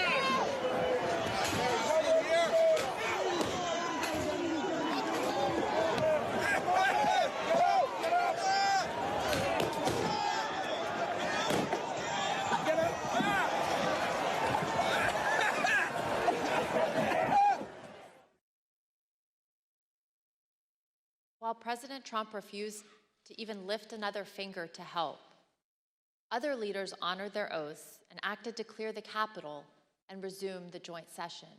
For instance, here are never-before-seen photos and video of congressional leaders in action during the attack. The video is a portion of a call they had at approximately 4:45 with Acting Secretary of Defense, Chris Miller. We're not going to let these people keep us from finishing our business. So we need you to get the building cleared, give us the okay so we can go back in session and finish up the people's business as soon as possible. Mr. Secretary and Senator Schumer, some people here in the Capitol Police believe it would take us several days to secure the building. Do you agree with that analysis? I'm not on the ground, but I do not agree with that analysis. So what is the earliest that we could safely resume our proceedings in the Senate and House chambers? The earliest we could safely resume? Here's my assessment, but I prefer to be on the ground, which I personally would prefer to be right now, but I need to be here. I would say, best case, we're looking at 4 to 5 hours. The Vice President also worked the phones from his own secure evacuation location, including conversations with Acting Secretary of Defense, Miller, and other military leaders, well past President Trump's 417 video. Let's look at some never-before-seen photographs of the Vice President during this critical time, and hear about the Vice President's conversation with military leaders to secure the Capitol and ensure everyone was safe. Vice President Pence, there were 2 or 3 calls with Vice President Pence. He was very animated, and he issued very explicit, very direct, unambiguous orders. There was no question about that, and he was, and I can get you the exact quotes, I guess, from some of our records somewhere. But he was very animated, very direct, very firm, and to Secretary Miller, get the military down here, get the Guard down here, put down this situation, etc. As you heard earlier in the hearing, the President did not call the Vice President or anyone in the military, federal law enforcement, or DC government. Not a single person. But General Milley did hear from Mark Meadows. The contrast between that call and his calls with Vice President Pence tell you everything you need to know about President Trump's dereliction of duty. Let's listen. He said, this is from memory, he said, we have to kill the narrative that the Vice President is making all the decisions. We need to establish the narrative that, that the President is still in charge and that things are steady or stable or what's that thing. I immediately interpret that as politics, politics, politics. Red flag for me personally, no action, but I remember it distinctly. I don't do political narratives. So while President Trump and his advisors were drained, other leaders upheld their oaths to do the right thing. Maybe it was exhausting to get the president to put out that video, but think about the law enforcement officers who were attacked by the mob that day. And President Trump had summoned them himself to Washington. And what about President Trump? He watched TV, tweeted, called senators to try to delay the count of electoral votes, called Rudy Giuliani, and argued with his staff who were insisting that he should call off the attack. Ms. Matthews, what was your reaction to President Trump's message to the mob at 417? I was struck by the fact that he chose to begin the video by pushing the lie that there was a stolen election. And as the video went on, I felt a small sense of relief because he finally told these people to go home. But that was immediately followed up by him saying, "We love you, you're very special." And that was disturbing to me because he didn't distinguish between those that peacefully attended his speech earlier that day and those that we watched cause violence at the Capitol. Instead, he told the people who we had just watched storm our nation's Capitol with the intent on overthrowing our democracy, violently attack police officers, and chant heinous things like "Hang Mike Pence, we love you, you're very special." And as a spokesperson for him, I knew that I would be asked to defend that. And to me, his refusal to act and call off the mob that day and his refusal to condemn the violence was indefensible. And so I knew that I would be resigning that evening. And so I finished out the workday, went home and called my loved ones to tell them of my decision, and resigned that evening. Thank you. Indefensible. Let's hear what some of your colleagues in the press office told us about their reaction to this same 417 message. I felt like it was the absolute bare minimum of what could have been said at that point for something on camera. What else do you think should have been said?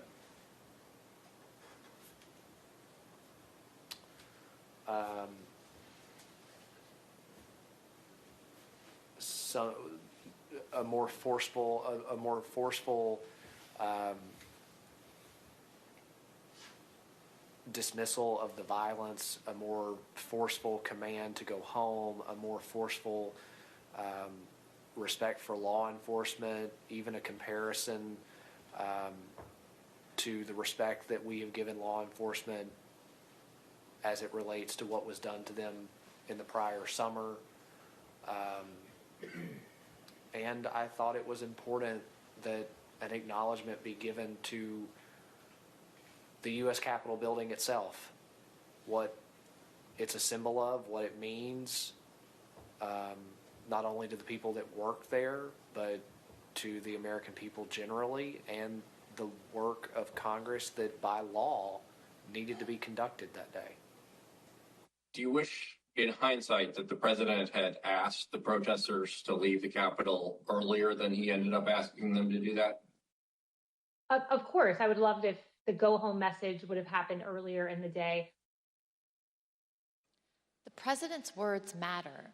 We know that many of the rioters were listening to President Trump. We heard from one last week, Stephen Ayers. Let's listen to what he had to say about the 417 message from the president and see how rioters reacted to the president's message in real time. Well, when we were there, as soon as that come out, everybody started talking about it, and it seemed like it started to disperse, some of the crowd. I'm here delivering the president's message. Donald Trump has asked everybody to go home. That's our order. He says go home. He says go home. Yeah, he said to go home. But just as Mr. Ayers said, police were still fending off the last throes of the brutal assault. I yield to the gentleman from Illinois. While everyone else was working to get Congress back in session, what did President Trump do? At 6:01, just 1 minute after the citywide curfew went into effect, he posted his last tweet of the day. After officers engaged in multiple hours of hand-to-hand combat, with over 100 of them sustaining injuries, President Trump tweeted at 6:01 and justified the violence as a natural response to the election. He said, quote, "These are the things and events that happen when a sacred landslide victory is so unceremoniously, viciously stripped away from great patriots who have been badly, unfairly treated for so long. Go home with love and peace. Remember this day forever." He called the mob great patriots. He told people to remember the day forever. He showed absolutely no remorse. A few minutes later, at 6:27, the president left the dining room and he went up to the White House residence for the night. On the screen is the last photograph of the president that night as he went into the residence. As he was gathering his things in the dining room to leave, President Trump reflected on the day's events with a White House employee. This was the same employee who had met President Trump in the Oval Office after he returned from the ellipse. President Trump said nothing to the employee about the attack. He said only, quote, "Mike Pence let me down." Ms. Matthews, what was your reaction to President Trump's 6:01 tweet? At that point, I had already made the decision to resign, and this tweet just further cemented my decision. I thought that January 6, 2021 was one of the darkest days in our nation's history, and President Trump was treating it as a celebratory occasion with that tweet. And so it just further cemented my decision to resign. Others agreed with your assessment of that tweet. Let's look at what they had to say. Who asked you about this tweet before it was sent? The president. Tell us about that conversation, everything that you said and he said, to the best of your recollection. Sure. So he said, "What do you think of this?" And I believe I saw the text message or on his phone. And I remember saying to him, the wording on the first sentence, I guess it's one long sentence, but the wording on the first sentence would lead some to believe that potentially he had something to do with the events that happened at the Capitol. What did he say? I don't recall him saying anything in response to that. I believe that was the end of the conversation. Did he change anything in light of your comments? No, sir, he did not. And what about this made you think that someone might perceive the president having a role in the violence at the Capitol? It was my interpretation of the words. I mean, I'm not I don't write speeches or anything, but the phrase, "These are the things that happened," to me sounded as if culpability was associated with it, to me. I don't think it's a patriotic act to attack the Capitol, but I have no idea how to characterize the people other than they trespassed, destroyed property, and assaulted the U.S. Capitol. I think calling them patriots is, let's say, a stretch, to say the least. Is that all it is, a stretch, or just flatly wrong? I don't think it's a patriotic act to attack the U.S. Capitol. Would you call it unpatriotic? Criminal? Unpatriotic? Sure. What happened at the Capitol cannot be justified in any form or fashion. It was wrong and it was tragic, and it was a terrible day. It was a terrible day for this country. I thought it was inappropriate. Why? To my mind, it was a day that should be remembered in infamy. That wasn't the tenor of this tweet. Despite the violence of the day, the effort to delay the certification continued. That evening, Rudy Giuliani called several of President Trump's closest political allies in the hour before the joint session resumed. Representative Jim Jordan and Senators Marsha Blackburn, Tommy Tuberville, Bill Hagerty, Lindsey Graham, Josh Hawley, and Ted Cruz. We know why Mr. Giuliani was calling them, because at 7:02, he left a voicemail for Senator Tuberville, which later became public. Let's listen to just the start of it. Senator Tuberville, or I should say Coach Tuberville, this is Rudy Giuliani, President's lawyer. I'm calling you because I want to discuss with you how they're trying to rush this hearing and how we need you, our Republican friends, to try to just slow it down so we can get these legislatures to get more information to you. Mr. Giuliani did not even mention the attack on the Capitol. Instead, he was pushing on behalf of President Trump to get members of Congress to further delay the certification. Even though some members did proceed with objections, Vice President Pence and Congress stood firm and successfully concluded the joint session in the early morning hours of January 7th. Here are some of what members of the president's party said in the days and weeks after the attack. There's no question, none, that President Trump is practically and morally responsible for provoking the events of the day. No question about it. The people who stormed this building believed they were acting on the wishes and instructions of their president. And having that belief was a foreseeable consequence of the growing crescendo of false statements, conspiracy theories, and reckless hyperbole, which the defeated president kept shouting into the largest megaphone on planet Earth. The violence, destruction, and chaos we saw earlier was unacceptable, undemocratic, and un-American. It was the saddest day I've ever had as serving as a member of this institution.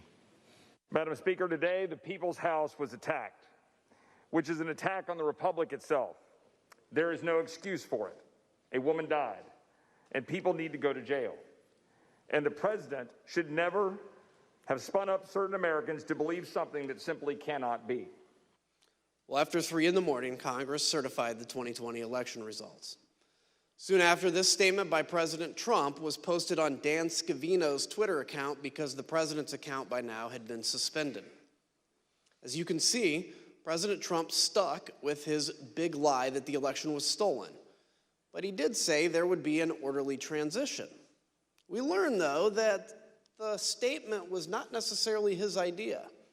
Jason Miller, a campaign advisor, told us that after the joint session started, he heard nothing from President Trump or the White House about assuring the nation that the transfer of power would take place.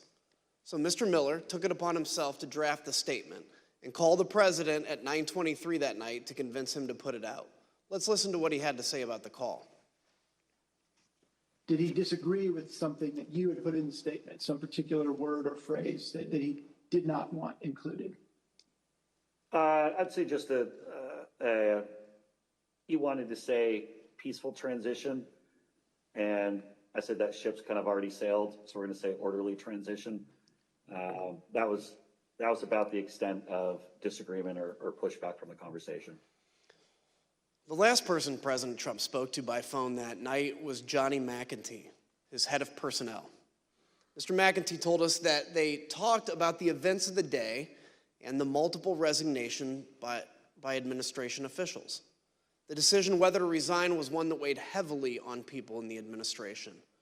On the one hand, people like Mr. Pottinger and Ms. Matthews here, as proud as they were to have served, refused to be associated with President Trump's dereliction of duty. But others were sincerely worried that leaving President Trump to his own devices would put the country at continued risk. Listen to what we heard about that tension from Pat Cipollone, from General Mark Milley, and Eugene Scalia, who was the Secretary of Labor. And then after that, some people were resigning, obviously, over January 6th. We know who they were.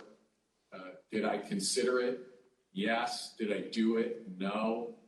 Concerned about is if people in the counsel's office left, who would replace me? And I had some concerns that it might be somebody who, had been giving bad advice. On the morning of the 7th, the decision I arrived at was that the most constructive thing I could think of was to seek a meeting of the cabinet. I thought that trying to work within the administration to steady the ship was likely to have greater value than simply resigning, after which point I would have been powerless to really affect things with the administration. Gene thought that there should be a cabinet meeting. Do you know why Mark thought it would not be? I I don't remember why. I think it probably had something to do with Mark's view of how the president might react and that he, but things like that. Now, there was a couple of calls where, Meadows and or Pompeo, but more Meadows, how's the president doing? Like Pompeo might say, how's the president doing? And Meadows would say, well, he's in a really dark place. Like here's one, for example, on the 7th of January. So this is day after, right? POTUS is very emotional and in a bad place. Meadows. As you heard, Secretary Scalia wanted President Trump to convene a cabinet meeting. He put his request in a memo to the president, and here's what it said. You can see that Secretary Scalia recommended that the president, quote, no longer publicly question the election results after Wednesday. No one can deny this is harmful. Secretary Scalia also highlighted the importance of the public knowing the president would invoke his cabinet in decision-making and not, quote, certain private individuals. Though Secretary Scalia did not say it, he was referring to Rudy Giuliani and the rest of the so-called clown car working with President Trump to try to overturn the election. Secretary Scalia understood that the president needed to do more to reassure the public about the last few weeks of the Trump administration. Mr. Pottinger, when you made the decision to resign, did you walk out of the White House immediately? No, I wanted to first talk to my immediate boss, that was the National Security Advisor, Robert O'Brien. Robert O'Brien was traveling on the 6th. I reached him at about 4:30 p.m. And told him that I was submitting my resignation. He accepted the resignation, but he also asked whether I could stay until he could get back to the White House. And I agreed to that. We both wanted to make sure that I was leaving in a responsible way. We still have foreign adversaries to worry about, hackers, terrorists, nation states. I did not want to leave my chair empty, given that I was the top national security staffer in the White House. So I ended up staying at my desk through the night. When Robert O'Brien arrived back at the White House the next morning, the morning of the 7th, I debriefed with him and left for the last time. So you and I both share a passion for national security of our country. Can you share with me, what's your view on how January 6th impacted our national security? Well, when you have a presidential transition, even under the best circumstances, it's a time of vulnerability. It's a time of vulnerability. And when you have a contested election, I was certainly concerned that some of our adversaries would be tempted to probe or test U.S. resolve. As an example, in late December, the Iranian government attacked the U.S. Embassy in Baghdad. They did that using some of their terrorist proxies. President Trump did handle that. He sent a very clear warning to the Ayatollah and his regime, which I think had a useful effect. I think that we would have handled other threats of that nature, and luckily no other threats materialized before the inauguration on the 20th. But our national security was harmed in a different way by the 6th of January, and that is that it, I think it emboldened our enemies by helping give them ammunition to feed a narrative that our system of government doesn't work, that the United States is in decline. China, the Putin regime in Russia, Tehran, they're fond of pushing those kinds of narratives. And by the way, they're wrong. We've been hearing for the entirety of U.S. history from kings and despots that the United States is in decline, and those kings and despots have been proven wrong every single time. But nonetheless, January 6th helped feed a perception that I think emboldens our adversaries. The other part I think is simply our allies. I heard from a lot of friends in Europe, in Asia, allies, close friends, and supporters of the United States that they were concerned about the health of our democracy. And so I think it's incumbent upon us to put their minds at ease, to put our own hearts at ease by investigating what happened on the 6th and making sure that it never happens again. Look, I've always said democracies are not defined by bad days.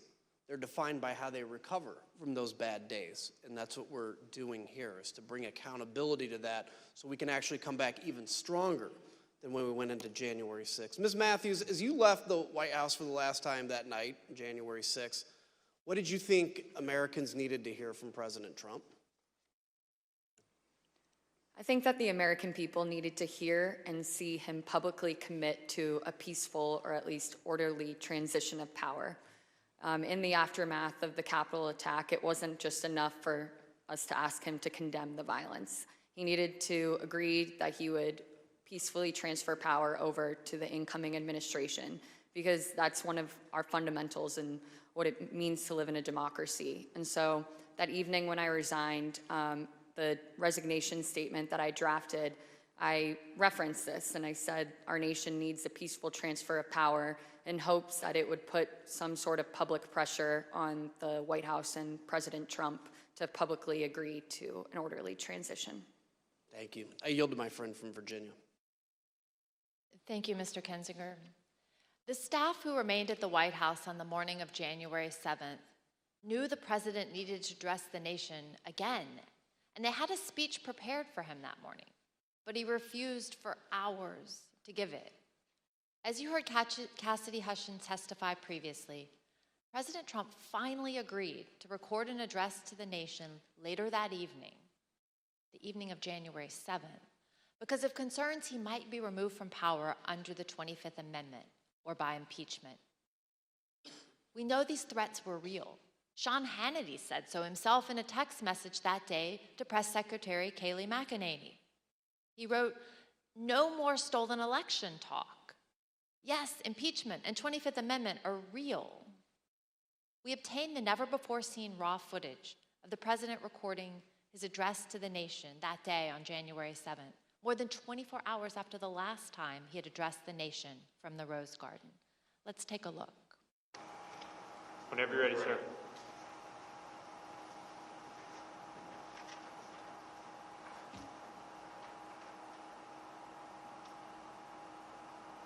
I would like to begin by addressing the heinous attack yesterday, and to those who broke the law, you will pay. You do not represent our movement, you do not represent our country, and if you broke the law, you can't say that. I'm not gonna, I already said you will pay. The demonstrators who infiltrated the Capitol have defied the seat of justice. It's defiled, right? See, I can't see it very well. Okay, I'll do this. I'm going to do this. Let's go. But this election is now over. Congress has certified the results. I don't want to say the election's over. I just want to say Congress has certified the results without saying the election's over, okay? But Congress is certified. Now Congress is Yeah, right. Now Congress I didn't say over, so let me see. Go to the paragraph before.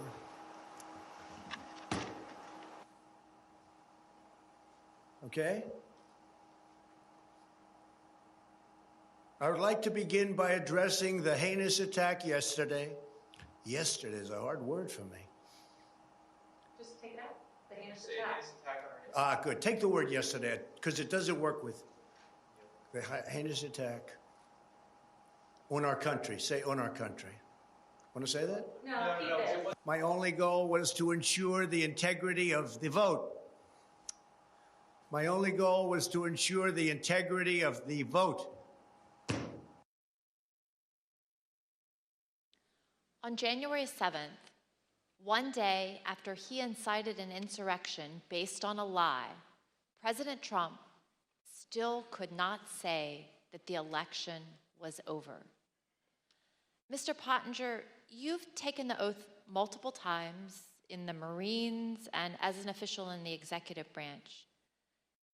Can you please share with us your view about the oath of office and how that translates into accepting election results and a transfer of power?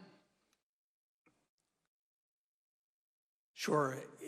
You know, this isn't the first time that we've had a close election in this country. And President Trump certainly had every right to challenge in court the results of these various elections. But once you've had due process under the law, you have to conform with the law, no matter how bitter the result. Once you've presented your evidence in court, judges have heard that evidence, judges have ruled. If you continue to contest an election, you're not just contesting an election anymore. You're actually challenging the Constitution itself. You are challenging the societal norms that allow us to remain unified. I think that one example, for example, you've got Vice President Richard Nixon back in 1960 had lost a hard-fought election against Senator John F. Kennedy. There were irregularities in that vote, according to a lot of the histories, and a lot of Vice President Nixon's supporters asked him to fight, contest it, don't concede. But in one of his finest moments, Vice President Nixon said no. He said it would tear the country to pieces, and he conceded to Jack Kennedy and announced that he was going to support him as the next president. We have an example of a Democratic candidate for president, Vice President Al Gore, who faced a very similar dilemma. He strongly disagreed with the Supreme Court decision that lost his election bid and allowed President George W. Bush to take office. But he gave a speech of concession in late December, mid or late December of 2000, where he said, this is for the sake of the unity of us as a people and for the strength of our democracy. I also am going to concede. I'm going to support the new president. His speech is actually a pretty good model, I think, for any candidate for any office, up to and including the president, and from any party to read, particularly right now. The oath that our presidents take, it's very similar to the oath of office I took as a U.S. Marine officer and the oath I took as a White House official. It is to support and defend the Constitution. It's to protect the Constitution, to bear true faith and allegiance to the Constitution. And it is a sacred oath. It's an oath that we take before our families. We take that oath before God. I think that we have an obligation to live by that oath. I do still believe that we have the most ingenious system of government on earth, despite its imperfections. I don't envy countries that don't have this system that actually allows for a predictable, peaceful transfer of government every 4 to 8 years, and it's not something that we should take for granted. Thank you. As we heard at the start of the hearing, in the immediate aftermath of January 6th, Republican leader Kevin McCarthy understood that President Trump bore responsibility for that day and should have taken immediate action to stop the violence. He was even more candid in calls with Republican colleagues. As you'll hear in a moment, recordings of some of these calls that were later published by the New York Times, the context for these calls was that a resolution had been introduced in the House calling for Vice President Pence and the cabinet to remove President Trump from power under the 25th Amendment. Let's listen. I've had it with this guy. What he did is unacceptable. Nobody can defend that, and nobody should defend it. The only discussion I would have with him is that I think this will pass, and it would be my recommendation be my take, but I don't think he would take it. But I don't know. But let me be very clear to all of you, and I've been very clear to the president. He bears responsibilities for his words and actions. No ifs, ands, or buts. I asked him personally today, does he hold responsibility for what happened? Does he feel bad about what happened? He told me he does have some responsibility for what happened. And he needs to acknowledge that. President Trump has never publicly acknowledged his responsibility for the attack. The only time he apparently did so was in that private call with Kevin McCarthy. There's something else President Trump has never acknowledged: the names and the memories of the officers who died following the attack on the Capitol. We're honored to be joined tonight by police and first responders who bravely protected us on January 6th. Your character and courage give us hope that democracy can and should prevail, even in the face of a violent insurrection. We on this dais can never thank you enough for what you did to protect our democracy. On January 9th, two of President Trump's top campaign officials texted each other about the president's glaring silence on the tragic death of Capitol Police Officer Brian Sicknick, who succumbed to his injuries the night of January 7th. These campaign officials were Tim Murtaugh, Trump's director of communications, and one of his deputies, Matthew Walking. Their job was to convince people to vote for President Trump, so they knew his heart, his mind, and his voice as well as anyone, and they knew how he connects with his supporters. Here's what they had to say about their boss. Murtaugh said, "Also shitty not to have acknowledged the death of the Capitol Police officer." Walking responded, "That's enraging to me. Everything he said about supporting law enforcement was a lie." To which Murtaugh replied, "You know what this is, of course?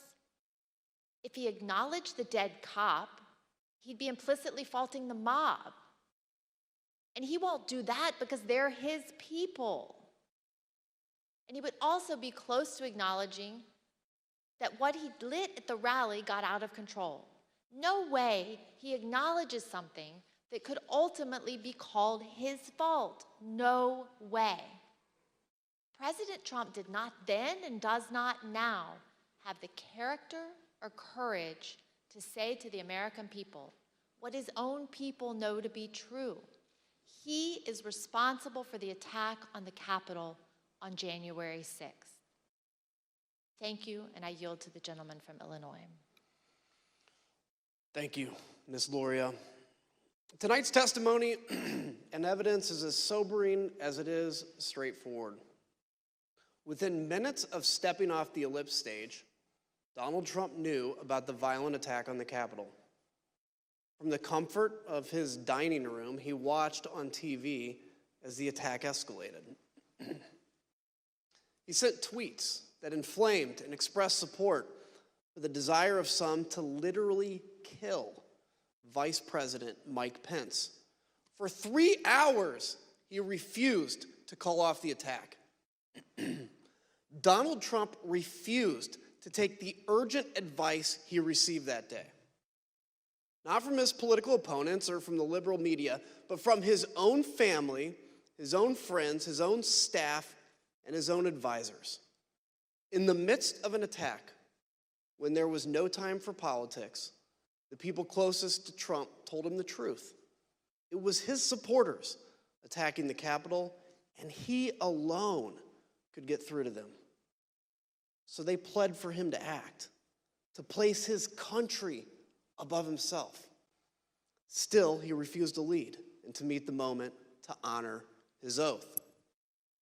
It was only once the vice president and the members of Congress were in secure locations and the officers defending the Capitol began to turn the tide that then President Trump engaged in the political theater of telling the mob to go home. And even then, he told them all they were special and that he loved them. Whatever your politics, whatever you think about the outcome of the election, We as Americans must all agree on this. Donald Trump's conduct on January 6th was a supreme violation of his oath of office and a complete dereliction of his duty to our nation. It is a stain on our history. It is a dishonor to all those who have sacrificed and died in service of our democracy. When we present our full findings, we will recommend changes to laws and policies to guard against another January 6th. The reason that's imperative is that the forces Donald Trump ignited that day have not gone away. The militant, intolerant ideologies, the militias, the alienation and the disaffection, the weird fantasies and disinformation. They're all still out there, ready to go. That's the elephant in the room. But if January 6th has reminded us of anything, I pray it has reminded us of this. Laws are just words on paper. They mean nothing without public servants dedicated to the rule of law and who are held accountable by a public that believes oaths matter more than party tribalism or the cheap thrill of scoring political points. We, the people, must demand more of our politicians and ourselves. Oaths matter. Character matters. Truth matters.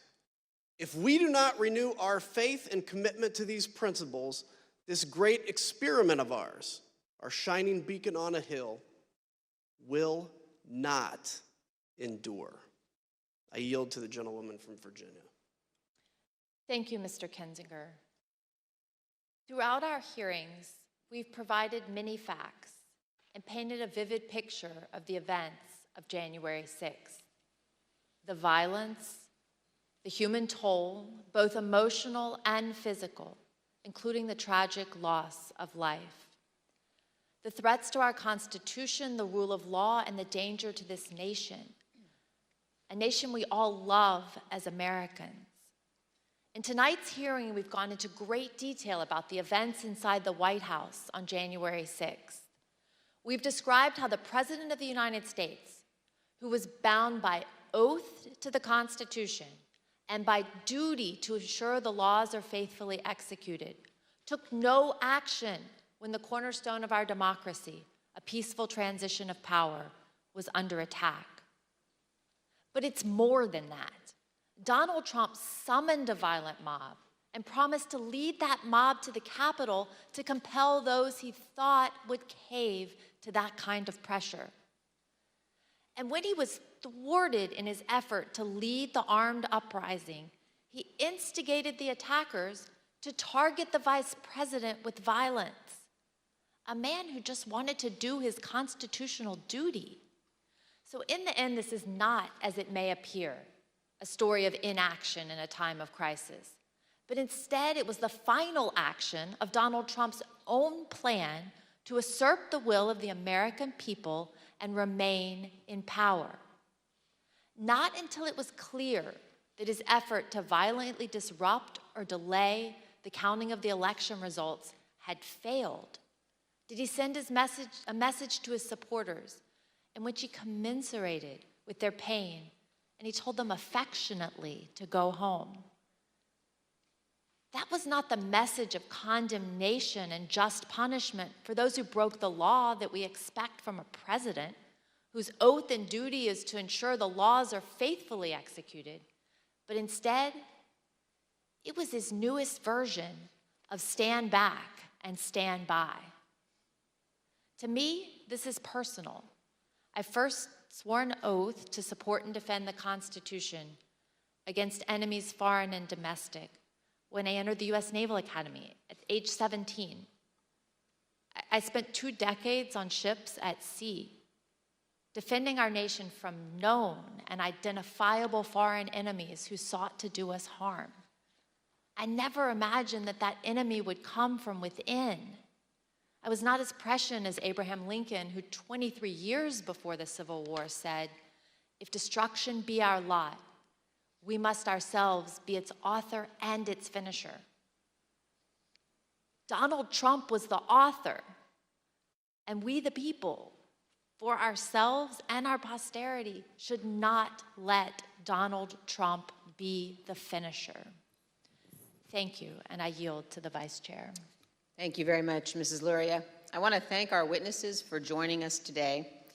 The members of the Select Committee may have additional questions for today's witnesses, and we ask that you respond expeditiously in writing to those questions. Without objection, members will be permitted 10 business days to submit statements for the record, including opening remarks and additional questions from our witnesses. I'd now like to turn things to Chairman Thompson for a few closing words. The members of the committee and I appreciate and thank all persons who've come forward voluntarily to provide information to help protect our democracy. And our work continues. As we've made clear throughout these hearings, our investigation is going forward. We continue to receive new information every day. We are pursuing many additional witnesses for testimony. We will reconvene in September to continue laying out our findings to the American people and pushing for accountability. In the first hearing of this series, I asked the American people to consider the facts and judge for themselves. The facts are clear and unambiguous. I thank the American people for their attention over the past several weeks. I wish you all a pleasant evening. And let me again thank our witnesses today. We've seen bravery and honor in these hearings, and Ms. Matthews and Mr. Pottinger, both of you will be remembered for that, as will Cassidy Hutchinson. She sat here alone, took the oath, and testified before millions of Americans. She knew all along that she would be attacked by President Trump and by the 50, 60, and 70-year-old men who hide themselves behind executive privilege. But like our witnesses today, she has courage, and she did it anyway. Cassidy, Sarah, and our other witnesses, including Officer Caroline Edwards, Shay Moss, and her mother, Ruby Freeman, are an inspiration to American women and to American girls. We owe a debt to all of those who have and will appear here. And that brings me to another point. This committee has shown you the testimony of dozens of Republican witnesses, those who served President Trump loyally for years. The case against Donald Trump in these hearings is not made by witnesses who were his political enemies. It is instead a series of confessions by Donald Trump's own appointees, his own friends, his own campaign officials, people who worked for him for years, and his own family. They have come forward and they have told the American people the truth. And for those of you who seem to think the evidence would be different if Republican leader McCarthy had not withdrawn his nominees from this committee, let me ask you this. Do you really think Bill Barr is such a delicate flower that he would wilt under cross-examination? Pat Cipollone, Eric Hirschman, Jeff Rosen, Richard Donahue, of course they aren't. None of our witnesses are. At one point in 2016, when he was first running for office, Donald Trump said this: "I could stand in the middle of Fifth Avenue and shoot somebody, and I wouldn't lose any voters." That quote came to mind last week when audio from Trump advisor Steve Bannon surfaced from October 31st, 2020, just a few days before the presidential election. Let's listen. And what Trump's going to do is just declare victory, right? He's going to declare victory. But that doesn't mean he's the winner. He's just going to say he's the winner. The Democrats, more of our people vote early that count. Theirs voted mail. And so they're going to have a natural disadvantage, and Trump's going to take advantage of it. That's our strategy. He's going to declare himself a winner. So when you wake up Wednesday morning, it's going to be a firestorm. Also, if Trump is losing by 10 or 11 o'clock at night, it's going to be even crazier. No, because he's going to sit right there and say they stole it. If Biden's winning, Trump is going to do some crazy shit. And of course, 4 days later, President Trump declared victory when his own campaign advisors told him he had absolutely no basis to do so. What the new Steve Bannon audio demonstrates is that Donald Trump's plan to falsely claim victory in 2020, no matter what the facts actually were, was premeditated. Perhaps worse, Donald Trump believed he could convince his voters to buy it, whether he had any actual evidence of fraud or not. And this same thing continued to occur from Election Day onward until January 6th. Donald Trump was confident that he could convince his supporters the election was stolen, no matter how many lawsuits he lost, and he lost scores of them. He was told over and over again in immense detail that the election was not stolen. There was no evidence of widespread fraud. It didn't matter. Donald Trump was confident he could persuade his supporters to believe whatever he said, no matter how outlandish, and ultimately that they could be summoned to Washington to help him remain president for another term. As we showed you last week, even President Trump's legal team, led by Rudy Giuliani, knew they had no actual evidence to demonstrate the election was stolen. Again, it didn't matter. Here's the worst part. Donald Trump knows that millions of Americans who supported him would stand up and defend our nation were it threatened. They would put their lives and their freedom at stake to protect her. And he is preying on their patriotism. He is preying on their sense of justice. And on January 6th, Donald Trump turned their love of country into a weapon against our Capitol and our Constitution. He has purposely created the false impression that America is threatened by a foreign force controlling voting machines, or that a wave of tens of millions of false ballots were secretly injected into our election system, or that ballot workers have secret thumb drives and are stealing elections with them. All complete nonsense. We must remember that we cannot abandon the truth and remain a free nation. In late November of 2020, while President Trump was still pursuing lawsuits, many of us were urging him to put any genuine evidence of fraud forward in the courts and to accept the outcome of those cases.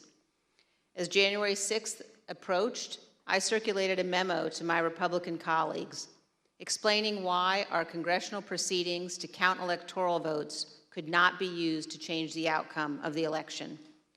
But what I did not know at the time was that President Trump's own advisors, also Republicans, also conservatives, including his White House counsel, his Justice Department, his campaign officials, they were all telling him almost exactly the same thing I was telling my colleagues.